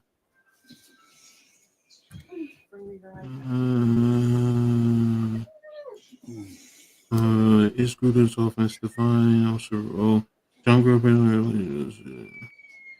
He was there. It looks like. So yeah, he was there. Okay, good call. And they won a Super Bowl with him. I don't think he. I didn't look at that. I have to look at the time frame. But I think he won a Super. I think it is. He won a Super Bowl with him if I can remember right. Let me. I remember shit, but I remember shit. Let me get caught up with the chat too. What's up, Bruce? Bruce is in the building. Hello. He's saying hello to us. Coach Edd, did you see Steph tied MJ yesterday? No. But we'll get into basketball. I feel the Giants should have got Vrabel, but they let him. Well, Vrabel was Vrabel. If the Giants had a fired Dable last year, yes, but Dable was here this year, so they couldn't get him. So it is what it is. Again, I said it earlier. I have my reservations about Gruden. A lot of it deals with the racist comments that was found in his email. I'm gonna be honest with you. Normally I would coach with anyone, but they called me right now and said we'll pay you $10 million to come coach with John Gruden. I'm gonna be honest with you. No, I'm not. It's not worth it for me. It's just not. It's not worth it for me. That's me. I mean, now it could be that he didn't say that or whatever the case may be. I find it hard to believe, but that's me. So but again, if the Giants get Tomlin, that would be good for them. But I feel Pittsburgh will never let Tomlin go. So, look, I agree with you. My dad, who's a Steelers fan, doesn't like Tomlin. He wants him to go. But hey, I'm like this. Tomlin, he's a CEO. That's the thing. And that's the thing. I don't think most fans understand. They think head coach and play. No, a CEO delegates. Let your people do their job. The GM, he does everything. He does the shopping, the cooking. He does it all. Yes. He goes into the game plan, looks over the game plan. No, I like this. No, I don't like this. This is what we need to do. This is what they do. And this, he breaks down the film. He tells the coordinators what he's looking for the most part. So this way that the guys can develop the game plan so he can review it. He talks about the personnel. You're not distracted. You handle what's going on. And the level of respect that he will get throughout the Giants will get throughout the league. So that's me. Mike McCarthy, same thing. Now Mike McCarthy is free. He's a free agent. So, McCarthy might be good for the Giants. No, he's probably going to be good. He would probably be a good look. He's been in the division, so he's familiar with the division, so he knows the teams in the division. So that's why I'm just like, okay, I could see Mike McCarthy. And he did interview for the job, or he was up for the job the last time when Dable was hired. So or thought of. Let me just say that he was thought of. So but, remember when the Eagles fans wanted Dable as their head coach? Thank you, Dable, for not coming here. Thank you, Zane. the Eagles weren't good enough. Thank Mm. you so much. Now you ask You what's a know good what? job. Y'all probably wouldn't be with the team you are right now. I'm Probably gonna be not. honest with you. Probably So not. I mean, look, there's things that's coming out about him. How he's yelling at coaches in meetings and the way he's treating them. The lack of control. I mean, they just even said they even asked one of the players, "What's the difference?" They were like, first of all, they moved special teams earlier, so now we get more time in detail for offense and defense. During practice, we're not scrambling and rushing. Going from offense to special teams to defense, and which it's important. It's extremely important. When you're running your team. So, But Coach, tomorrow, I get Dable's point now. Back in the day, they were taught how to do it a certain way. yes, of course. This new day and age, I call people soft. Well, But yes, yes. Go ahead. the players are soft. And Dable, he was taught when he was with Green Bay. I believe it was Green Bay, right? With Brett Favre Mm-hmm. as the offensive coordinator. Mm-hmm. So when he was with him and Andy Reid and all them, I think it was Andy Mm-hmm. Reid. He was with Mm-hmm. Andy Reid, right? In Green Bay. Yeah, I think Andy Reid was there during that time frame. Yes. During that time frame. Anyway, they were more In your face type of coaching. I get what you're saying. they more grab you by your mask and Mm-hmm. get physical and And what would now they you do? What can't. would people do right now if Buddy Ryan was a fucking coach? And you're right.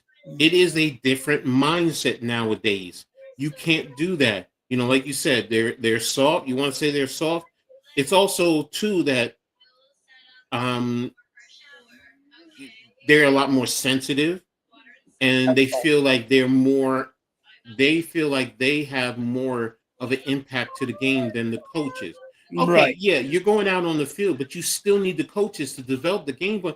Who's going to develop your game plan if you had no coaches? Because I'm going to tell you right now, I was with a semi-pro team, and the players were like, "Oh, we don't need you. You're just the coach." I'm just the coach. What do you mean by that? Look, who's going to get you your game plan? Who's going to develop? Who's going to scout? Who's going to break it down? Who's going to give you their tendencies? And you know what I did one week? I told my whole coaching staff, "Okay, let them do everything. We're just not going to do anything." And we came to practice and we said, "Guys, it's on you. You said you don't need coaches. You go ahead. You handle everything. We are not even going to come to the game. It's going to be on all of y'all." Because we also had to pay. We paid the officials ahead of Oh time. my We told them God, what's that must going have been on. an ass whooping. Even though it's technically on my record, it's one of the worst losses that I've ever had on my record. We lost 50-15. Jesus. That's why you need coaching. That's why I bitch about my offensive coordinator, my defense Mm-hmm. coordinator, and my special. Listen, I argue about my goddamn special team coach because I can see Exactly. something, and if I could see it, somebody that's Ex- coaching be like, "Yo, we're gonna pick these boys apart. This is just and, freaking." and that's the whole thing. And the funny thing is, the whole league knew it, and all the coaches were like, "Thank you, thank you." And everyone said the same thing throughout the league. Y'all players are stupid. Y'all have a great coach. And the next week, they came to practice. They shut their mouths. We came out the following week, and we were playing the number one team, and we blew them out 48-0. So Yeah. it goes to show, it's like, you look, coaches are important to the game, just Yeah. like players. You go out there and you play. I give it to the players. They put their bodies on the line. They are important, but you need coaches too, because without your It's a coaches, chess game. It's a chess exactly, game, everybody. In any sport, is a chess game. That coach comes up with a play. If you're mm-hmm. playing chess, you're coming up with moves, and you got to figure out a move that's going to beat that guy's move. Mm-hmm. A chess game, and you Exactly. need the right coaches, and maybe this one player does not like this coach, will go totally wrong in a matter of friggin' weeks, because that one guy will get into somebody else's ear and get somebody else's ear because all he's doing is whining. Exactly. So that's why, to me, it's a total team effort, and that's why you need a head coach who's a CEO who can get everyone and allow everyone to do their job. So again, I just went over the list. I do think you're going to be going for a new GM. So I hope so. I think he's going to be going, and I think he knows it because they got rid of Dable. He's like, I'm gone. There's no way around it. And it's all because of Saquon Barkley. No, it's not just that. It's the win record, bro. I'm going to be honest with you. It's the win record too. Don't get me wrong. Yeah. But if you don't think that's one goddamn point that they didn't, oh no, it is. It definitely is a factor in why people they're losing their job. Look, I mean, the owner said it. Even the owner said, "Yo, listen, I'm gonna have heart palpitations if we get rid of him, and you don't get nothing for him." Exactly. So, now let's take a look at their most recent game. And Nick, we didn't talk about the NBA, but we're getting to it. So we're just gonna wrap up the Giants talk and get on to moving on with the show.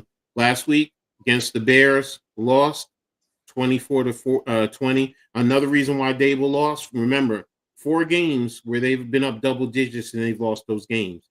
Especially that Denver when you were up 19-0, you turn around and lose like the way you did. I mean, the kicker situation, using the kickers. So, but again, and then I think Jackson Dart getting hurt and having a lot of quarterback runs also played a factor. So in this game, Dart was 19-29, 242, 65%, and 91 rating. So no touchdowns, interceptions. You also had Russell Wilson come in. He was 3 of 7, 45 yards. So the offense totally changed.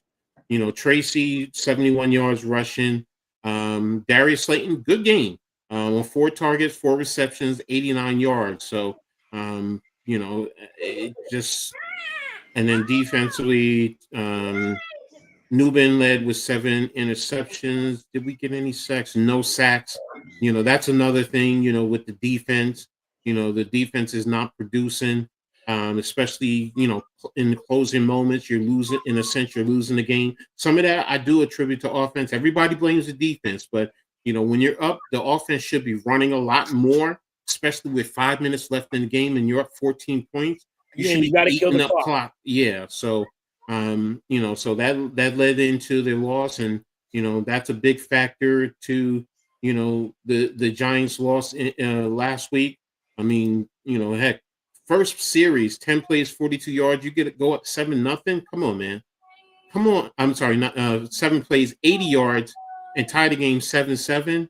You're showing how productive. Even the second series, you go down and get a field goal, and then your third drive, a third scoring drive, 8 plays, 56 yards, 17-7. So, it's like it's talent here, even without your key weapons, with like Malik Neighbors.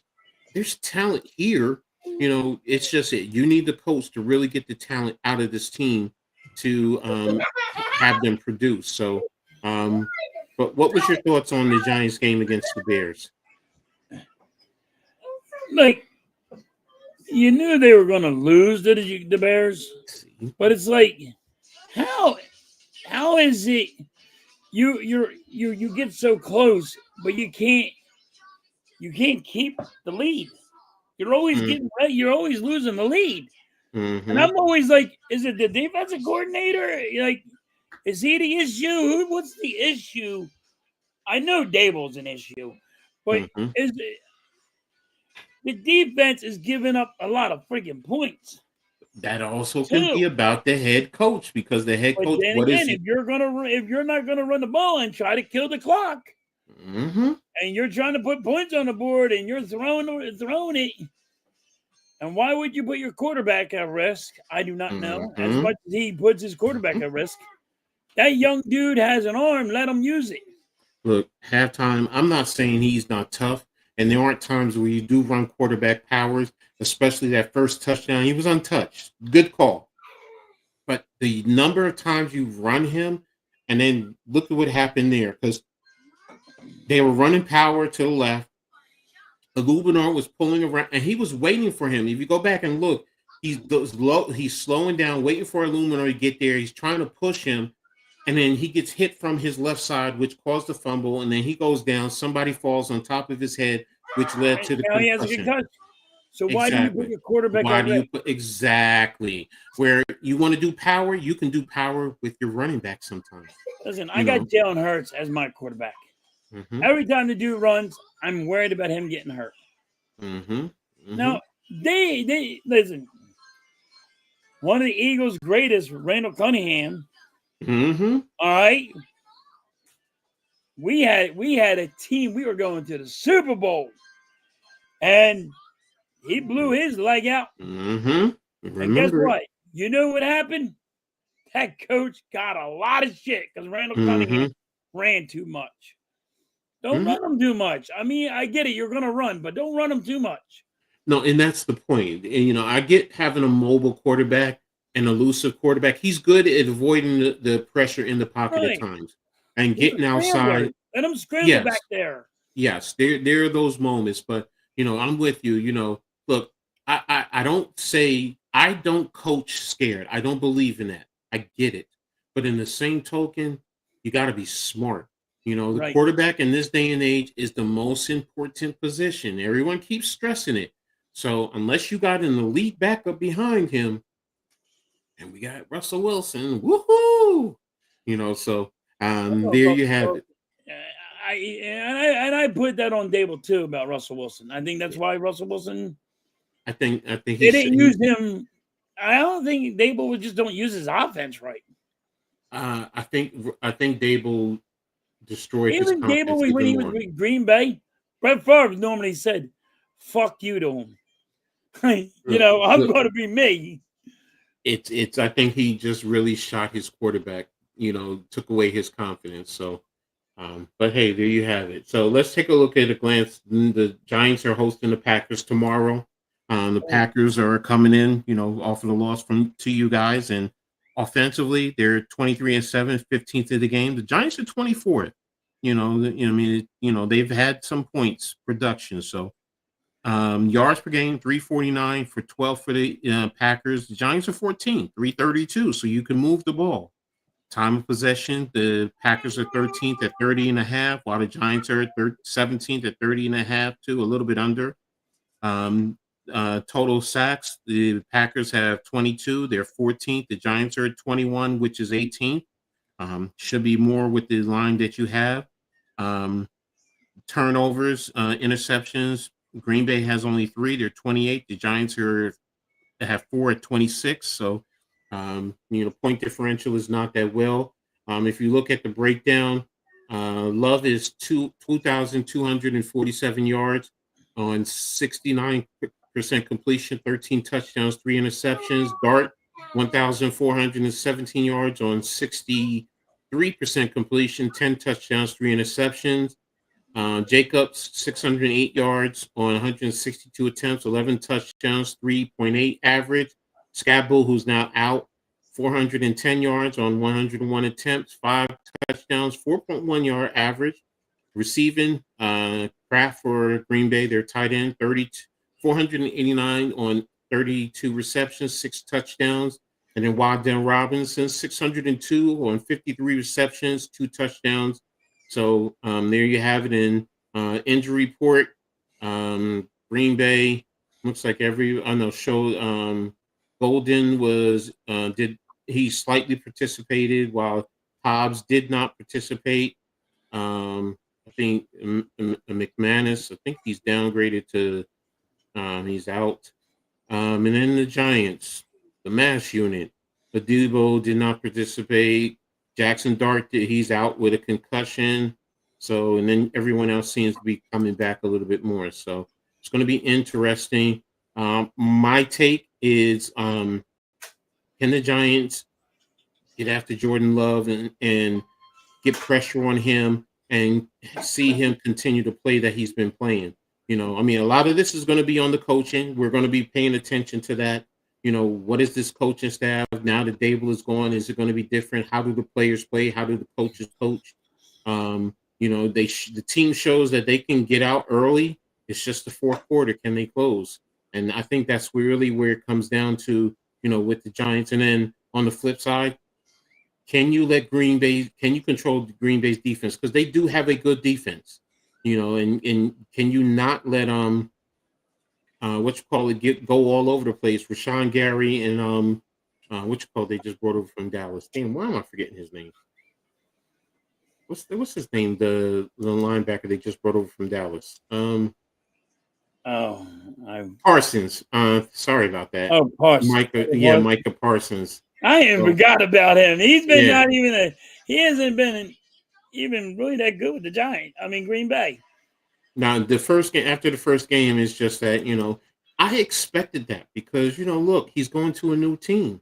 Usually the first game, you probably can get something because it's new. But then after that, what does it do after that? So, now I had said something earlier too. Let me see. Let me pull up the team. Giants. And I had talked to you about their schedule. Where's this? All right, I'm gonna go here.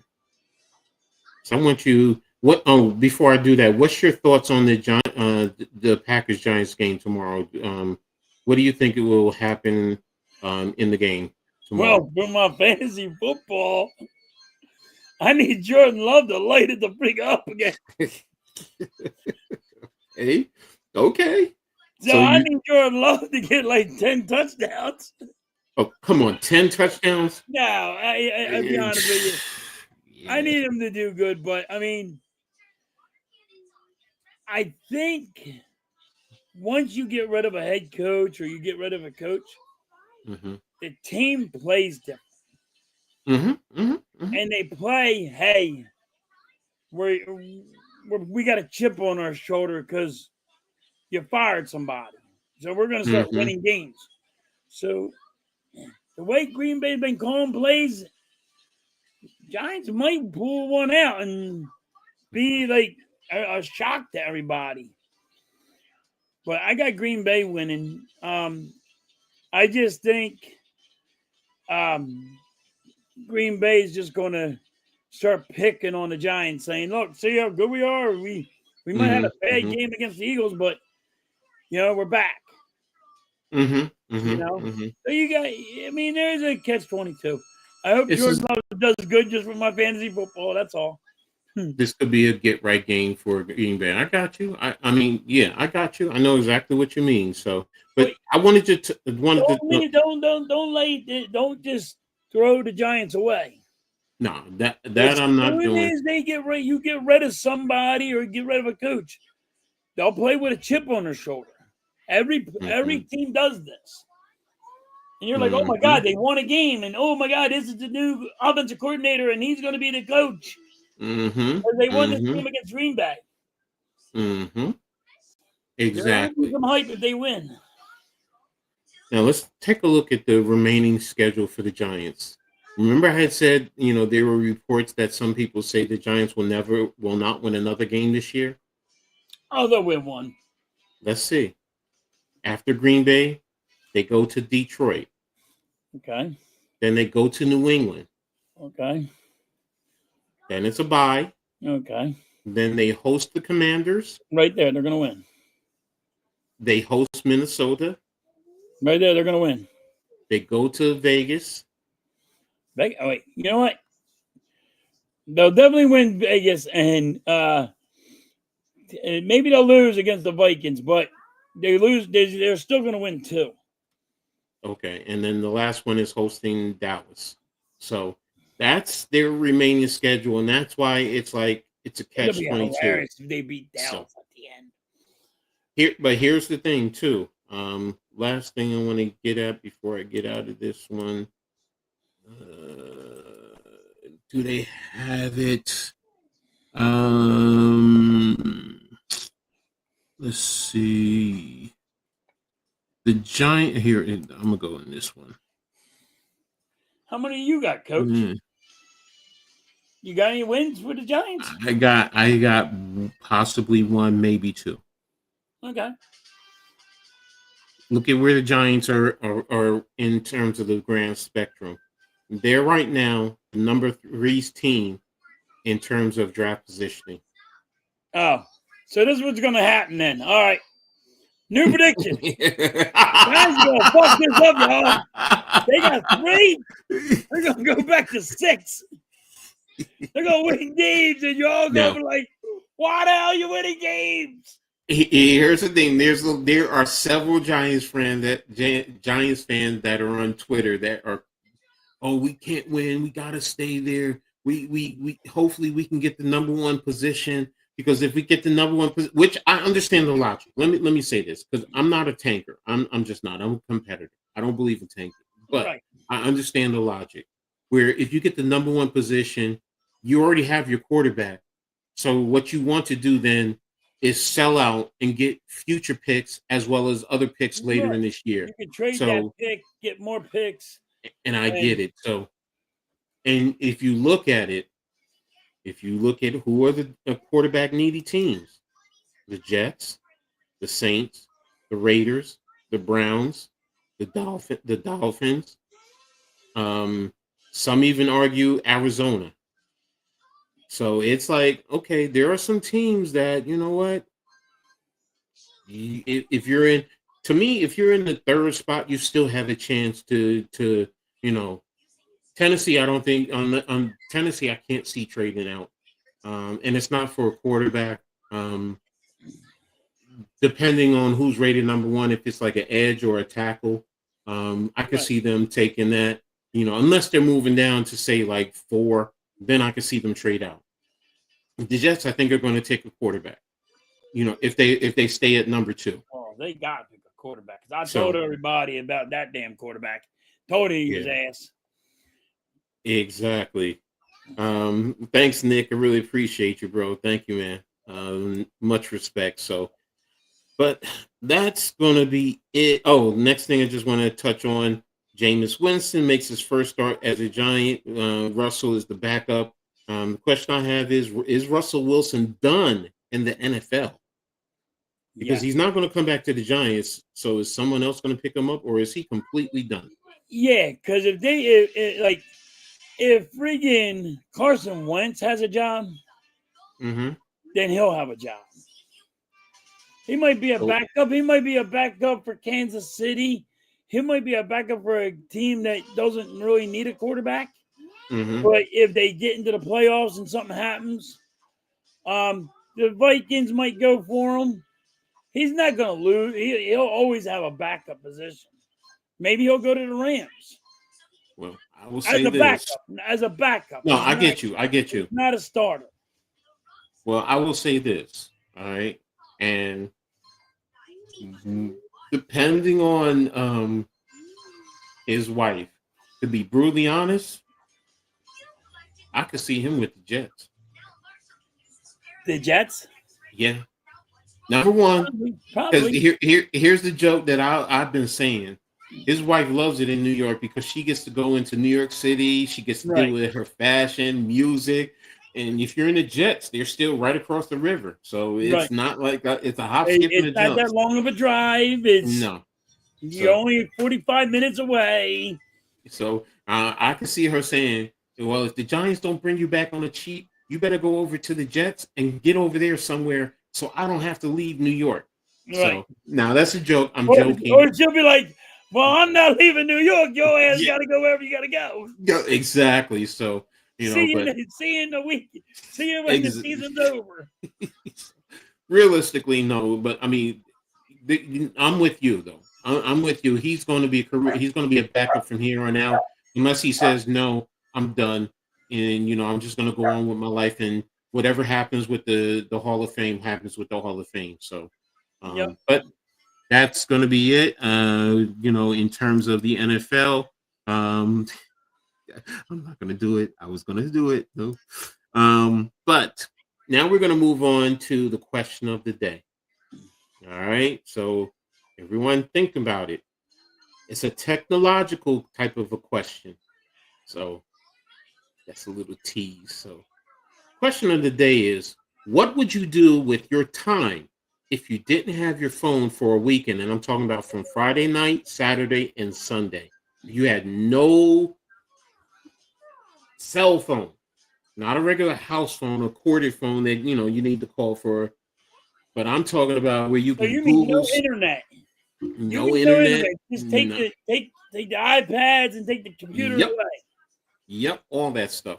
Oh God, I would love it. What would you do though? What would you do for a weekend? I'm an old guy. I'm fat. I'd sleep my ass off. I will hibernate. Damn it. I'm You like sure? a bear. I'm a grizzly You bear, sure, dude. Mrs. I just You go to sure sleep. halftime is going to have you do your handiwork around the house? Go fix Oh, this. she would put me to work in 5 minutes. Listen, Miss Halftime has a to-do list. Uh-huh. I got a to-do list. I'm like, listen, I am not the kid. Make the kids do it. Mm-hmm. Nope, I got my chores I gotta do. Yep, Then, exactly. like, even like during like I get when I'm not working, I sleep Okay. my ass off. Okay. I get up at 5 o'clock in the morning, do my things, and I'm going back to bed. I'd sleep though. You ain't got no internet. I'm fine with it. Hey, everyone, put your what you would do in the chat, please, because I want to read some of your comments. So, Like, if we lost the internet, I'd be fine. see, Yeah, I that's don't the need that thing. cell phone. We know what we would do. I mean, realistically, probably do some shopping, little things like that. Do Heck, shopping, even if you're gonna do the yard work.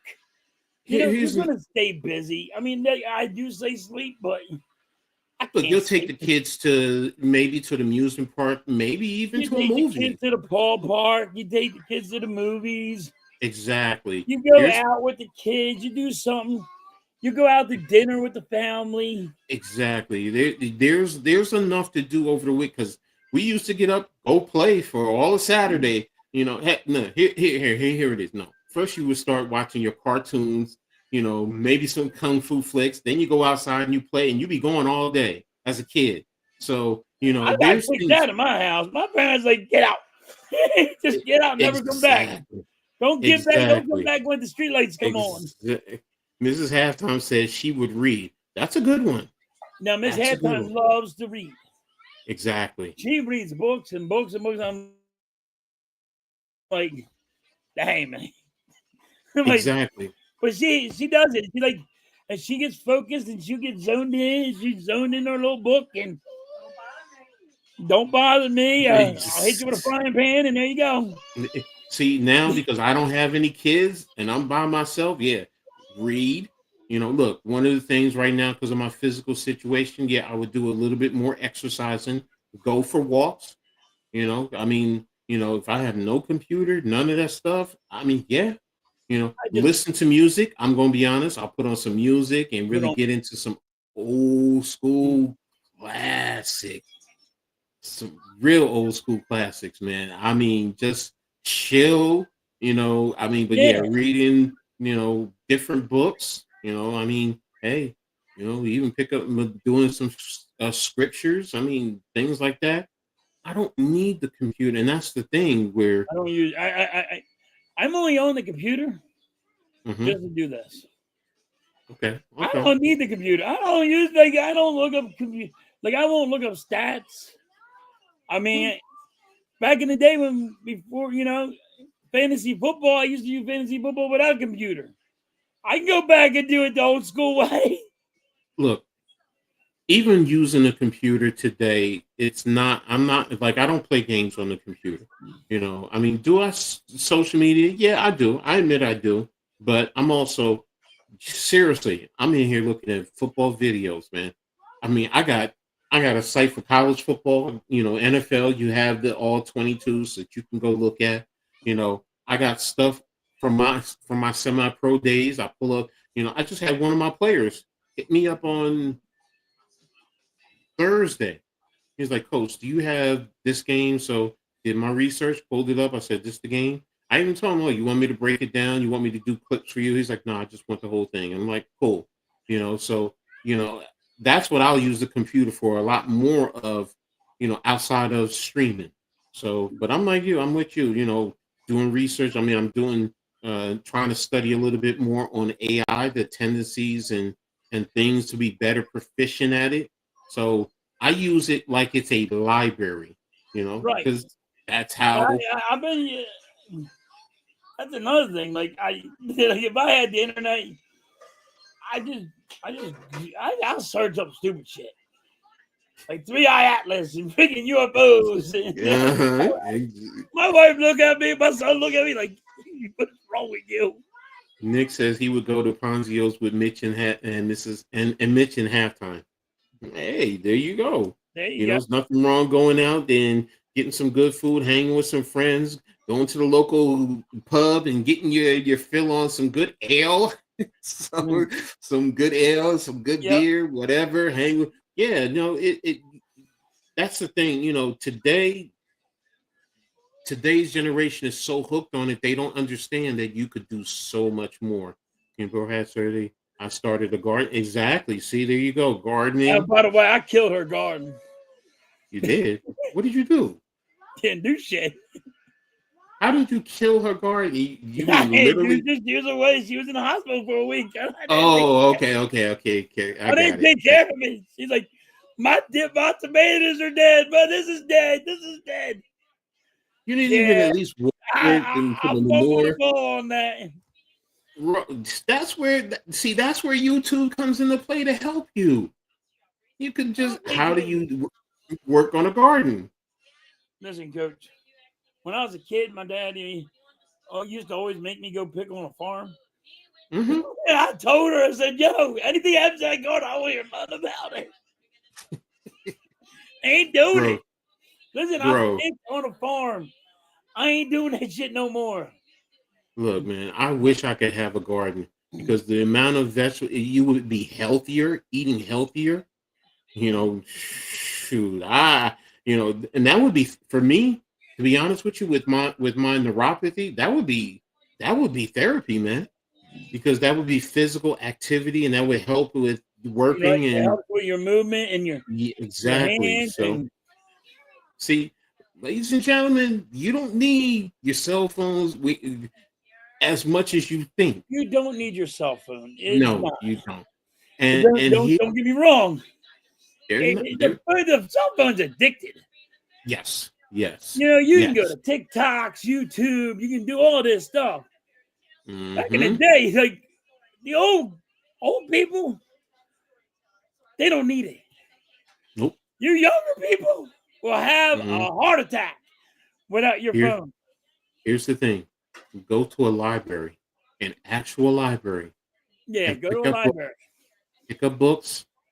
You can do it that way. Because everything you're doing, it's just, you know what? It's there instantaneously as opposed to going to a library. But if you did that, man, and it would be so adventurous. And sometimes the peace and quiet going into a library is so quiet and you don't get distracted, because we do get distracted. I admit it, man. Sometimes I got my computer on. I got 2 cell phones. So I got both up, pulling up stuff, and I got TV on because I'm looking at football games and all this and that, or if it's basketball games. Sometimes it's a distraction. So I get it. I got my cell phone. I got my iPad. I got my computer. Yes, it's on 3-Eye Atlas. That's all I'm about. Halftime's favorite book is Why the Hornets Are My Bitch by Kelly Oubre. Okay. I like that. We're going to get into the NBA coming up next. I don't go and read books. Yeah. My favorite book to read, though, is what's that one? No, the one from by Stephen King. not it. The Shining. It is The Shining, the star one. Firestarter. Okay. By Stephen King.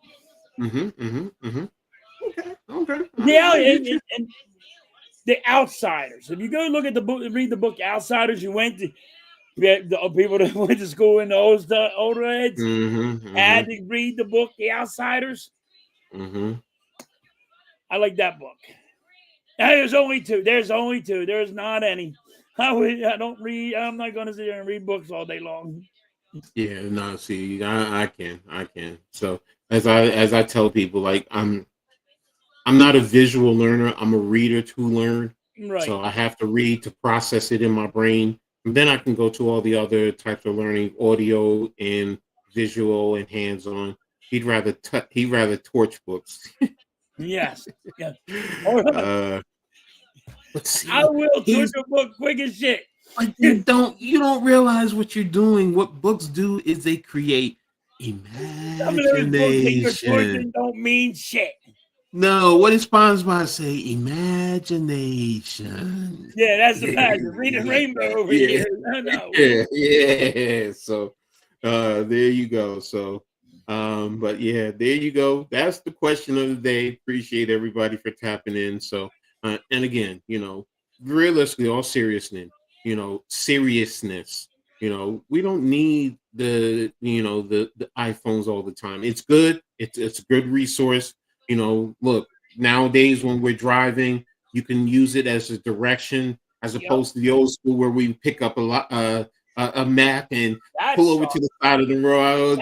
Gotta go up a map and trying to figure out where the fuck you're at. Yeah, exactly. But now, I get it with, the technology is there. It's good to have, your phone connects to your car and you can play your music and all that. That I'm not talking about, but, just sitting there scrolling all day long. I mean, we all do it. I admit it. I do it too.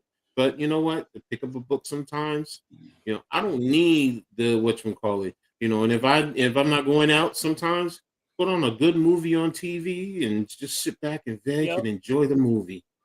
So normally I'll fall asleep, but yeah. Exactly. It's really messed up when you get up so early in the morning.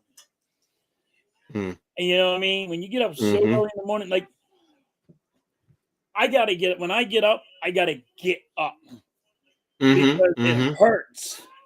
It hurts to lie there. I gotta actually physically get up and run around for the pain to stop. So I'm like, that's why I'm up at 4 or 5 o'clock in the morning. And it could be on a weekend. I don't have to be at work. But I gotta be up because I gotta get my muscles moving, my bones. I mean, like they creak. Like my knees are popping like crazy because I've been sitting in this chair for so long. I got you. You know what I mean? I'm with you. Okay, so. and I go like this: don't get old. Just don't get old. It hurts. Yeah, just don't get old. Like that. Just don't get old. I'll make you be like, yo, is it gonna rain tonight? No, but it's gonna be cold. Like your bones can tell you if it's gonna be cold or is it gonna rain. What's gonna happen? How are your bones? I'm like, Mitch goes, I don't understand that. So I didn't understand it when I was a kid either, Mitch. And then now it hurts. You know what I mean? Exactly. It really does hurt, and it's interesting. It agonizes. Like you know when it's gonna rain because then you fucking feel it. It's like pain just won't go away for a minute. Exactly. So I know that I go through that. So it's so wait a minute. What does Nick say? Halftime gloat, please. I've been waiting patiently. We're getting there right now. When you get muscles halftime, let me know. Okay, so that was actually we were actually moving on to the NBA. So here you go. We're going to talk about the current standings right now. I got that up in prime for everyone. So let's take a look here. and we're going to talk about yesterday's game. Right now, we're going to start with the Sixers.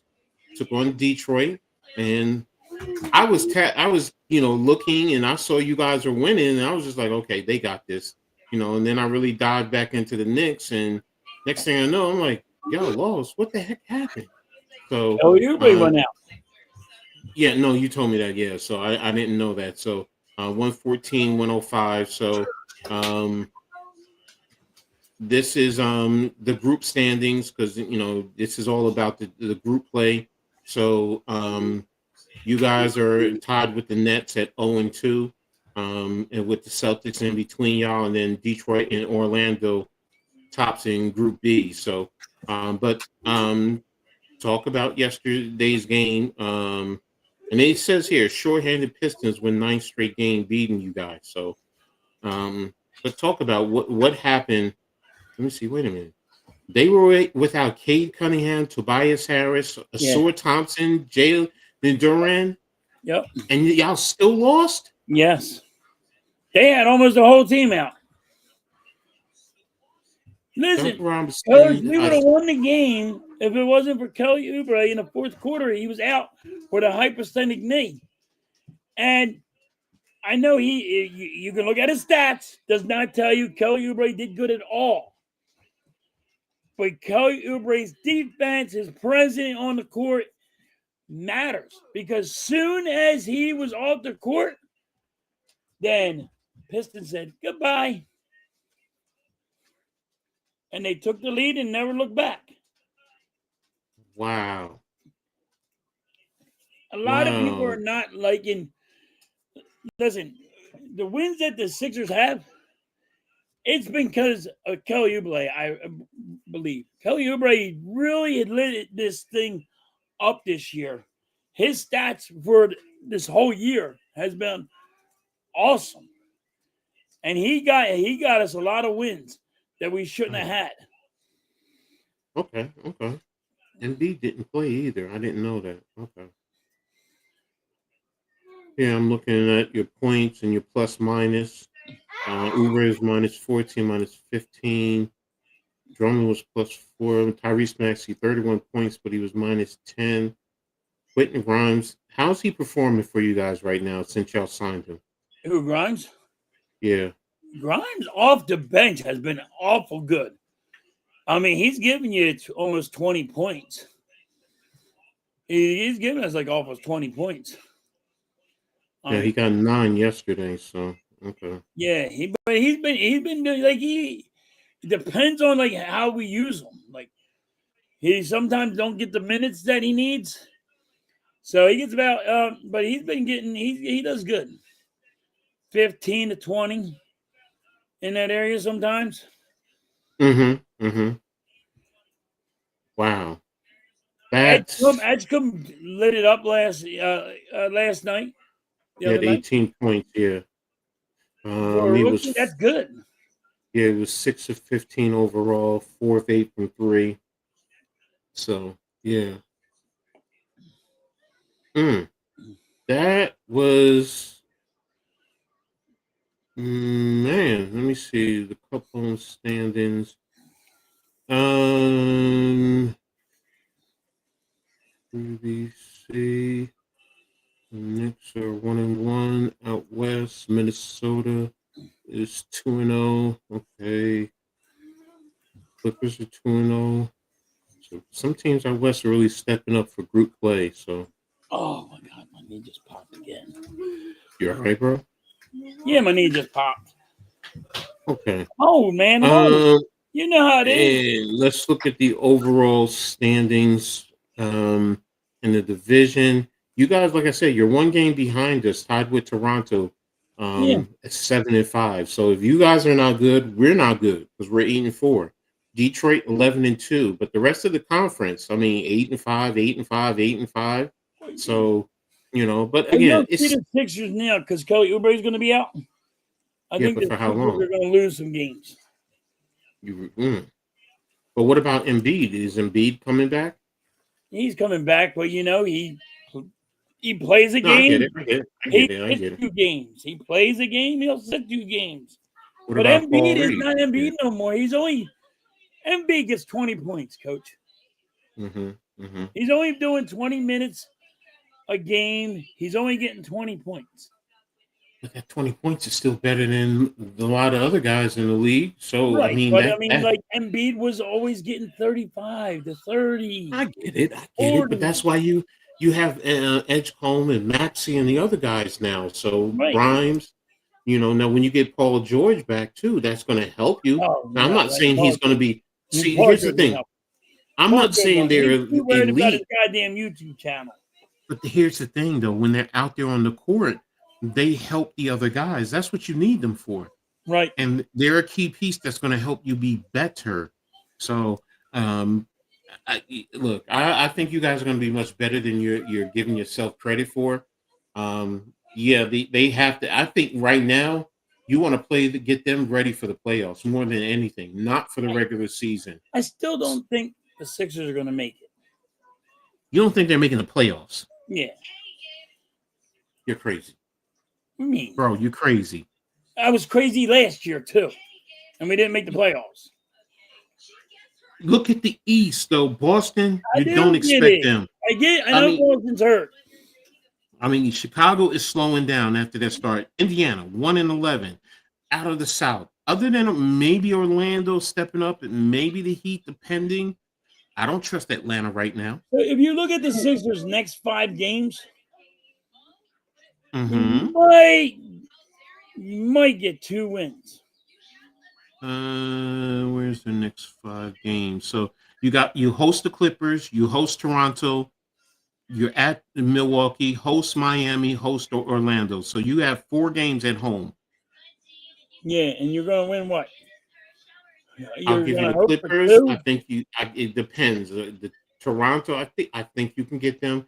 Milwaukee's going to be tough. Miami, Orlando is also going to be tough. Yeah. So you can probably get 3 out of the 5 though. I'll give you 3 out of the 5. 3 out of the 5? Mm-hmm.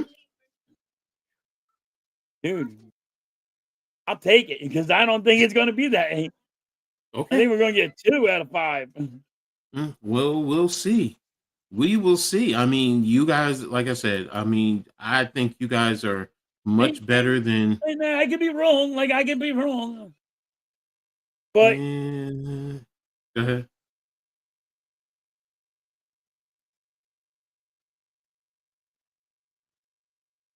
I don't know.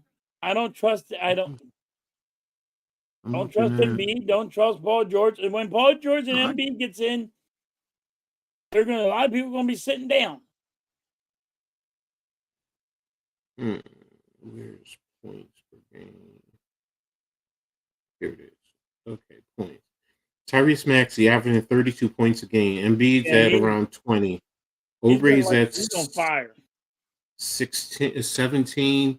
Grimes is at 16.5. The Edgecombe is at 15.5. Watford is at 9. Barlow's at 8.3, and Drummond is about 8. I mean, that's still some good talent right there and good production. You just got to get everybody together, and guys got to play and build up towards the playoffs. Because it's still early. It's just like with the Knicks. It's still early. Once you get set and get comfortable, then things will take off and go to another dynamic. So I'm just waiting to see. I think you guys are going to be there at the end of the year. I really do. Especially in the East. I think we have enough, but now, are you saying? Am I saying you're going to win the division? No, I'm not saying that. I'm going to be honest. I'm not saying that. But you think we're going to make the play-in? I think you're going to be in at least maybe 5-6. I really do, because looking at the way the landscape is, do I think the Knicks are going to be, one of the top 2 or 3 teams in the East? Yes. They better be number 1 or 2, but top 2 or 3, yes. Milwaukee's going to be there. Detroit is showing that they're going to be there, and Cleveland is another one that's a dark horse. So I think those are the top 4 teams in the East right now. You guys can be right there at 5 or 6. Because you're going to be. I think you can compete with Orlando. Miami, and Atlanta for that 6th spot. I hope So you're right. we'll I see, don't though. see it, but I hope you're right. We will see, though. So I And mean, I'm shocked that we're doing as good we are right now. But mm-hmm, mm-hmm. I'm waiting for. I'm already knowing it's gonna. Embiid, you're gonna miss Embiid way too much, and Paul George stay healthy. I'll give you that. I'll give you that. Health is going to be key. Yes, it is to the long-term viability of your team. But So that's in every sport. So every sport, every team. So yep. I mean, hey, let's go over to my boys. I mean, we won yesterday, 140, 132. And we didn't have Jalen Brunson, and OG Anunoby went out in the first quarter. Oh, really? He went down with a hamstring injury, so we didn't have him for the game. So, and that's where, like I said, we're in the group seeding. We're tied for number 2, but we're behind Chicago because Chicago beat us head to head. So we'll see where that happens. But Karl-Anthony Towns 39 points, but Landry Shamet, he put up 36 points off the bench yesterday. He was on fire yesterday. Jordan Clarkson, another 25 points.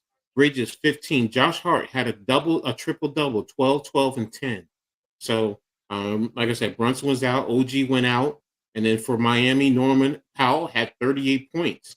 Jaquez had 23. Wiggins and Ware, 15 apiece. So the point I'm making is we had our reserves because what was one of the biggest things and biggest argument about Tibbs last year? He didn't use his bench. Well, here Right. you go. Mike Brown. Now we have a new coach. We're trying to fill it out. We're 8-4. So excuse me. There have been some questions that some Knicks fans and concerns, but I keep saying the same thing. It's early. We've only played 12 games. We got to get comfortable. And now that Brunson is out, that's probably going to extend it a little bit longer. He's day by day, but right now I'm to the point. Let him sit and come back 100% healthy, because the guys on the bench are showing they can at least keep us in games. We're not getting blown out. Now Miami was missing some key players also, so that also is a factor. But Towns is Cat Towns is he's still a top player.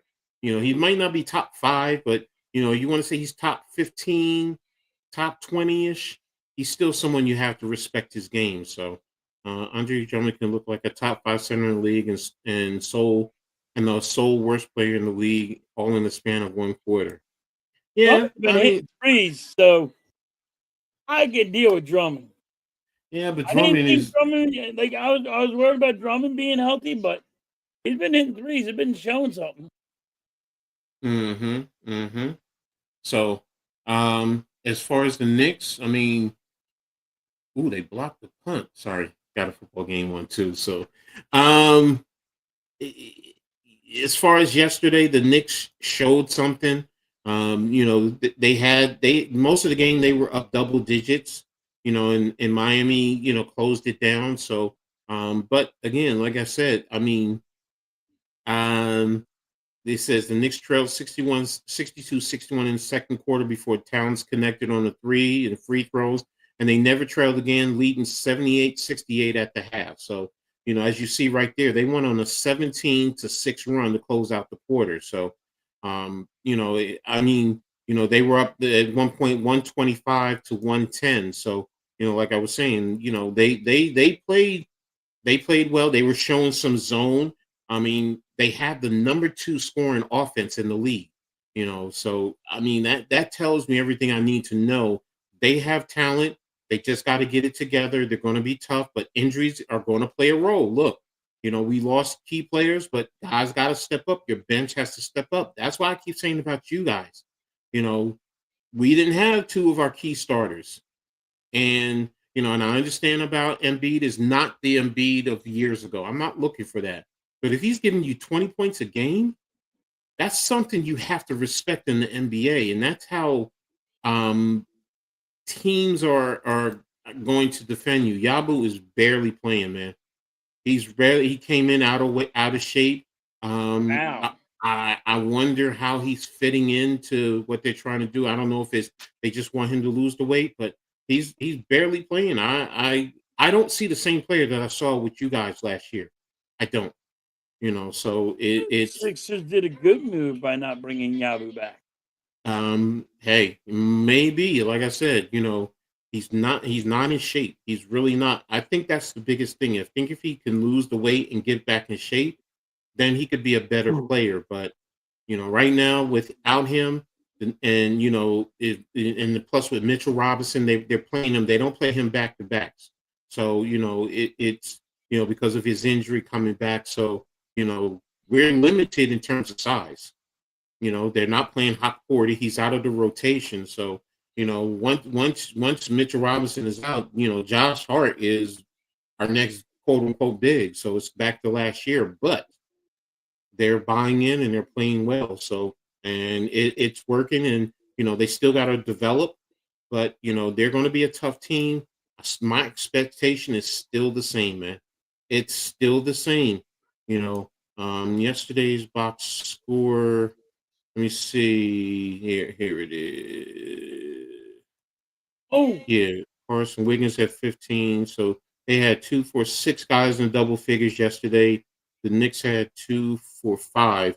Towns 39, Shamet 36, Clarkson 24, Bridges 15. So, and like I said, Hart with 12.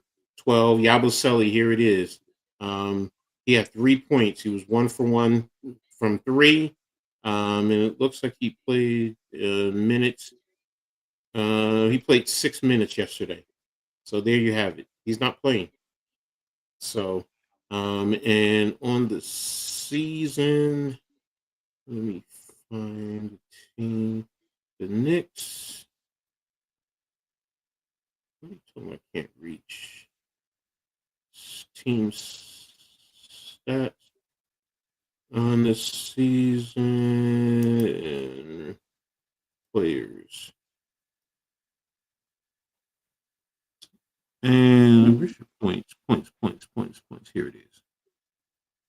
All right, Brunson leading the way, 28. Towns at roughly 22. OG 16. Bridges about the same, 15.5. Clarkson 10. Shamet around 10. Josh Hart about 8.5. McBride 8.5. So, and then Mitchell Robinson though was a beast yesterday with rebounds. I can't believe you guys beat the Heat. I can't believe you beat the Heat. Yeah. Mitchell Robinson's averaging about a little over 8.5 rebounds a game, but the offensive rebound 5.8 rebounds per game, man. That's the thing that's really helping the Knicks too. When he's out there. Plus, he plays defense. He handles the plate, handles the paint.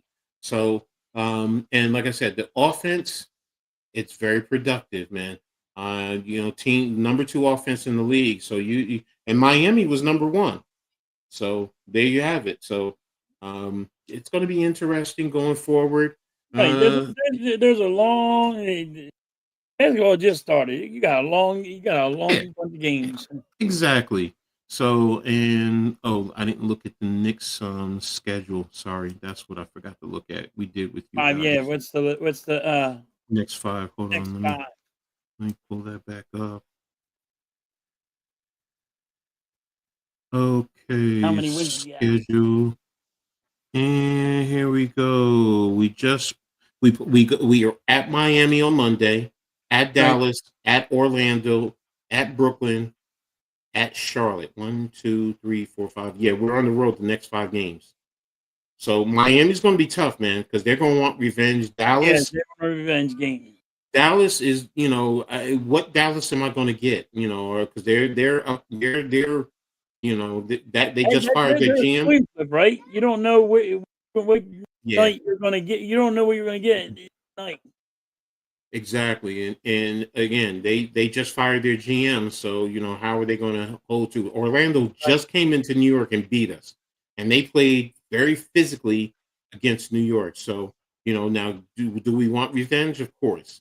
Brooklyn is Oh, you got Brooklyn's going to be a gimme. That's a win.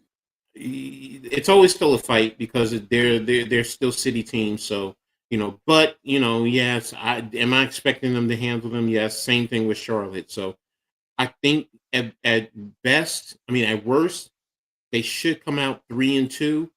At best, 4-1. Do That's you that. I'm going to be honest. have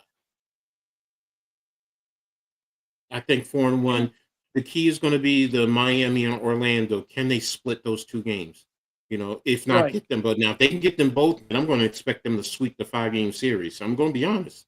You know, They might um, do that because I mean I think you Orlando need gives New to York win. problems. Say you lose to Miami because maybe Miami's got a chip on their shoulder. Hmm. They just lost to you. And you might lose to the Magic, but Hmm. I think that's the only one you're going to lose to. Yeah, Orlando gives us So problems because you might be 3-2. that's why I said worst case we're 3-2. Best case scenario 4-1. So Orlando just I've been saying it since last year, and I've always liked Orlando. They number one, they play very physically. They're Right. tall, they're long, and they got some good young skill players. So how does New York match up to them? So and now that you don't have Anna OG, your best defensive player, that's going to be another key factor. So, because now you're going to have to start smaller guys to go up against the bigger Orlando Magic. So, and then also Miami did not have Bam Adebayo playing, and whatchamacallit too. So they had two key starters out also. So they should be back for that game. So, that's why I'm like, and that's why I'm like, 3-2. They probably use the first two, but then they better win the last three. No, they'll probably win the Dallas game. Because I don't think Anthony Davis is there. They don't have Kyrie, so you can probably take care of Cooper Flag. So we will see. So it's going to be intriguing. So, but that's it with the Knicks. So, and last thing we're going to talk about before we get out of here, Aaron Judge won the AL MVP. And my question is he already an all-time great, or does he need a World Series ring to be put in that category as an all-time great? He's an all-time great. He's currently an all-time great. He doesn't need to do anything. He's a cemented Hall of Famer too, right now. Yes, he's right now Hall of Famer, all-time great. Even though I don't like him because who he plays for, all-time Hmm. great. And Um. he Hmm. is the placement hit. Hmm. Hmm. Okay, he can do it all. You need a home run to get you a home run. You want him Hmm. to Hmm. place hit, he can place hit. He can Hmm. do it all. And that's why Aaron Judge is going to be deserves the MVP. That's why he's going in the Hall of Fame. That's why he should be. He's the whole coot and caboodle. He is great. Okay. Okay. Okay. I mean, I agree with you. I Oh, don't I hate think. the team he plays for. Don't get me wrong. No, I get you. I get you. Do I think he's, if he retired now, he's headed for the Hall of Fame? Yeah, I do. I do. I mean, he's won multiple MVPs, home run champion, multiple All Star, led the league in hitting. Look at all his stat lines. You um, he just does it all, like you said. Plus, with his physique and everything, the only thing that really hurts him is his injury history. You can make an argument there, but when he's on that field and plays the outfield very well, and even played center field. So yeah, he's an all-time great. Where you would list him in terms of Yankee greats, I think not having a World Series will hurt him. What I'm talking about is DiMaggio, I know. Ruth. I I'm get put it. I get it. The even Eminem Derek boys. Jeter too. You got the Eminem boys too, right? Yeah, Maris and So Mantle. So it's like yeah. Yogi So I get Berra. it. I mean, what's he?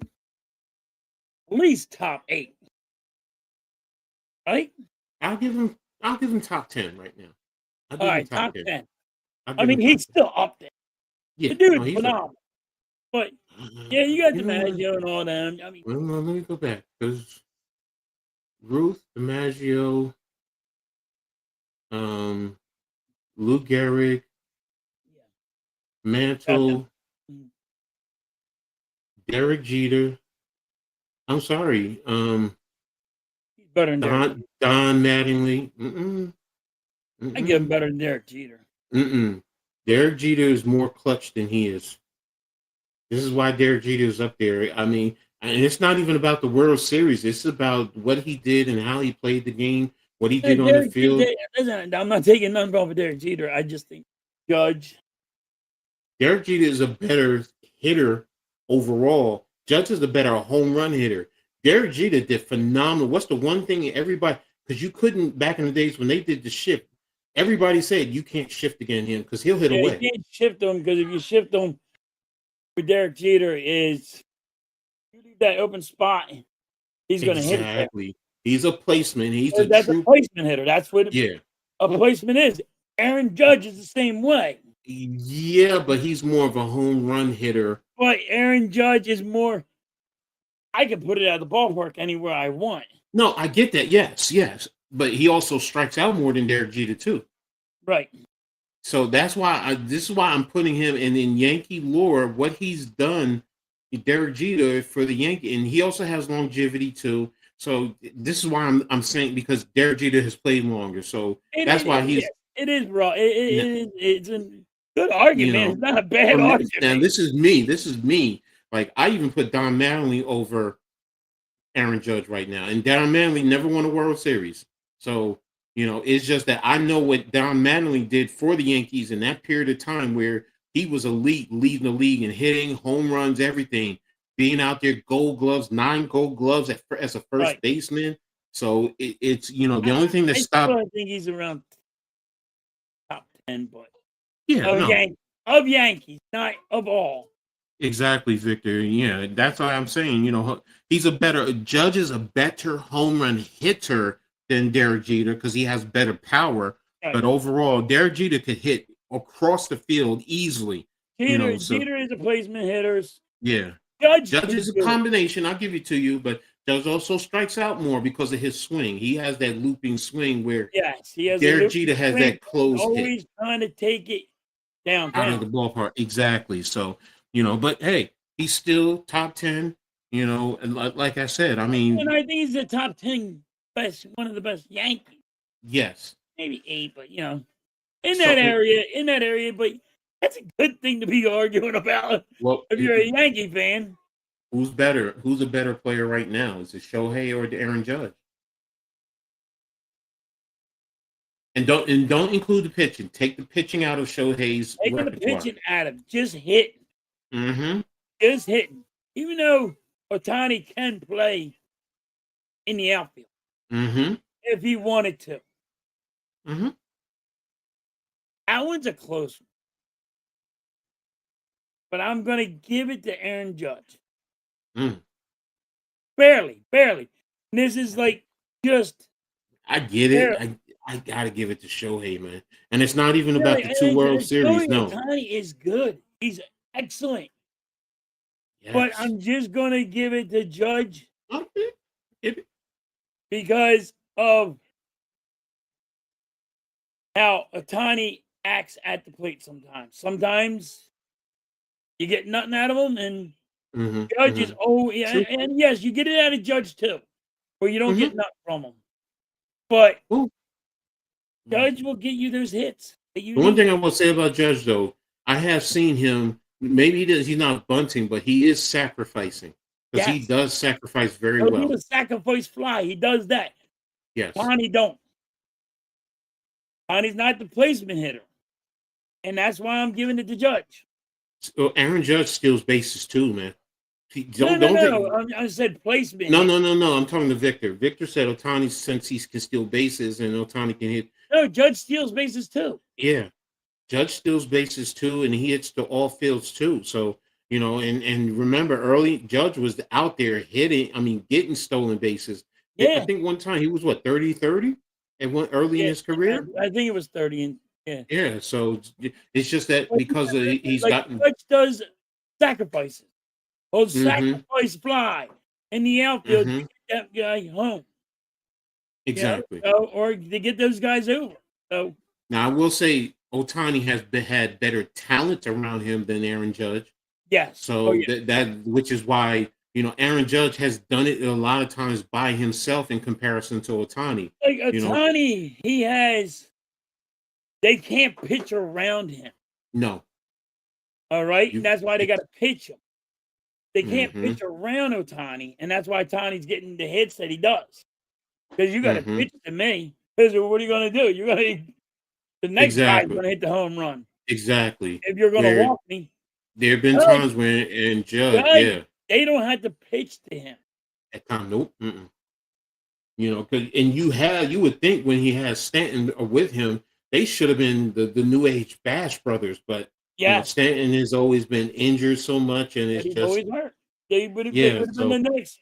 I thought they I would will have been say the next, this. like Eminem I boys. Remember that? I will say this: if you put Judge in that Los Angeles lineup, I think hands down he probably has four World Series rings right now. Now, if Otani didn't go to the Dodgers, Hmm. do you still think he would be as good as he is right now?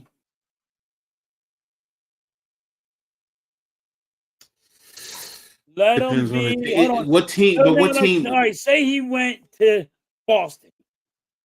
Yes, I think he still would be as good as he is. Because Boston at times they do put talent around you. So I think he would still be good. There's certain teams, you guys, I think he would be good. The Yankees, I think he would be Right. good. If you put him with the current Mets, I think there's that possibility. But if you put him with somebody like Marlins. Milwaukee right now, I don't think he would be as elite as he is if he was with That's Milwaukee. what I mean. Like, figure out a team that you wouldn't be a lead at. Would He he proved it with it. in that hurdle?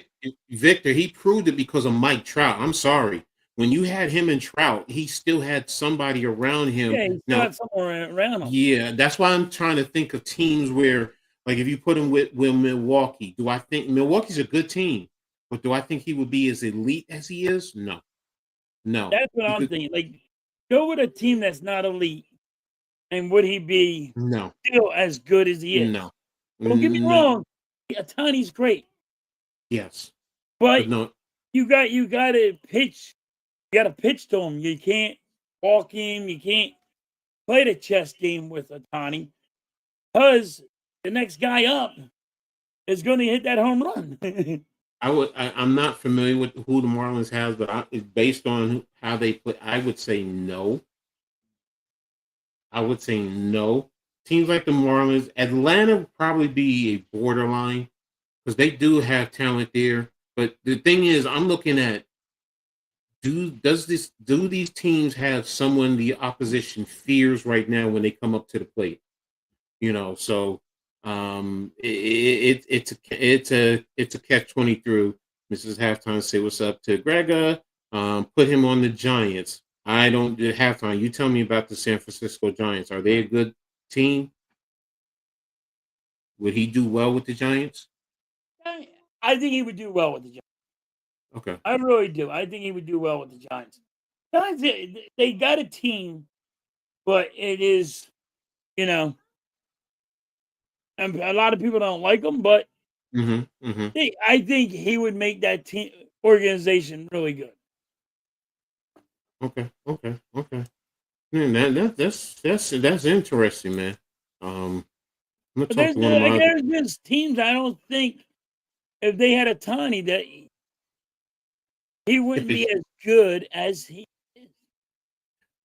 here's a team I think he would do well with right now from to this past season. That's Seattle with him and what you Oh call yeah, it. oh yeah, Yeah, he would. yeah.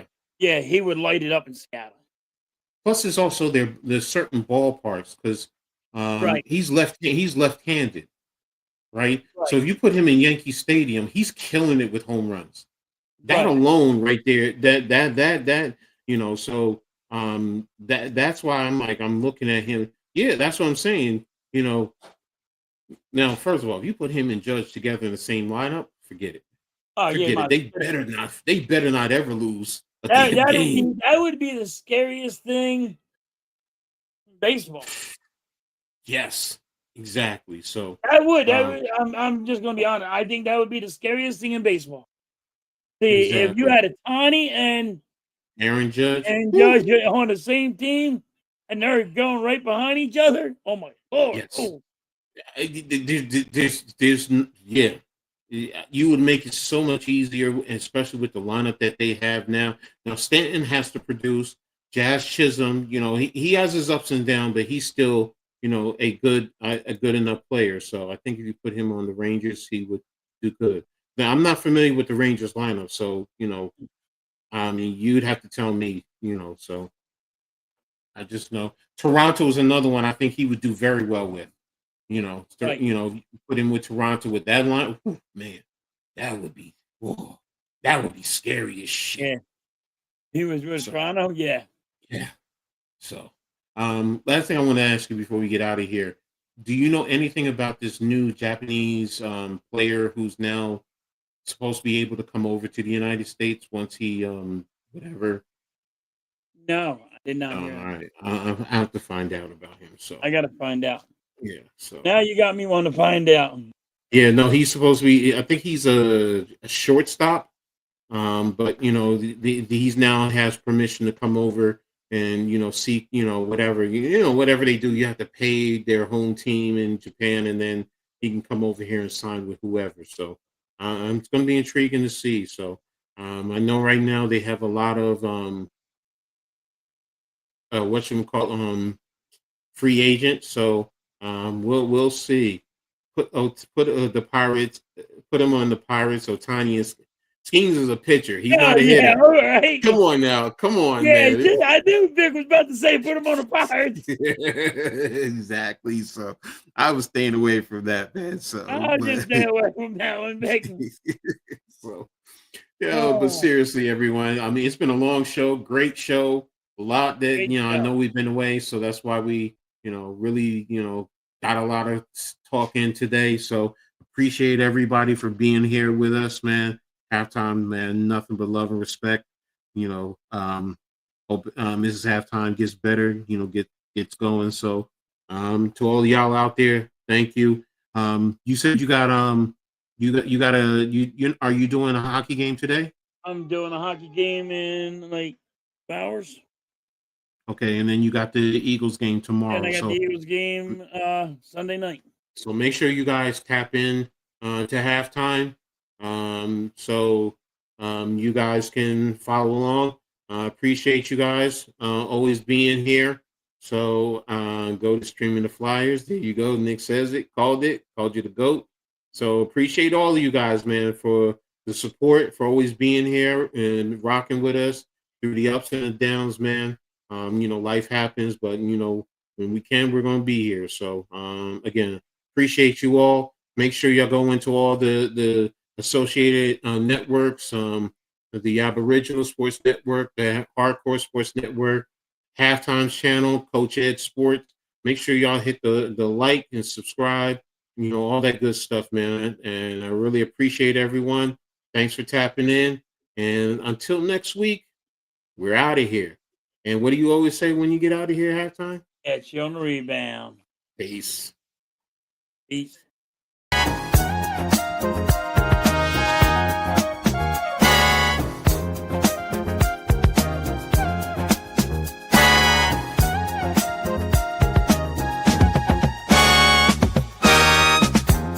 We gather round for the halftime chat. Old friends cracking jokes and talking stats. From life's little games to the greatest plays. Love and the stories from the old glory days. With Phyllis Hart and Coach Edd's cheer. We break it down every moment, dear. Life is a team and we've got the plan. Sports, love, and laughter, that's who we am.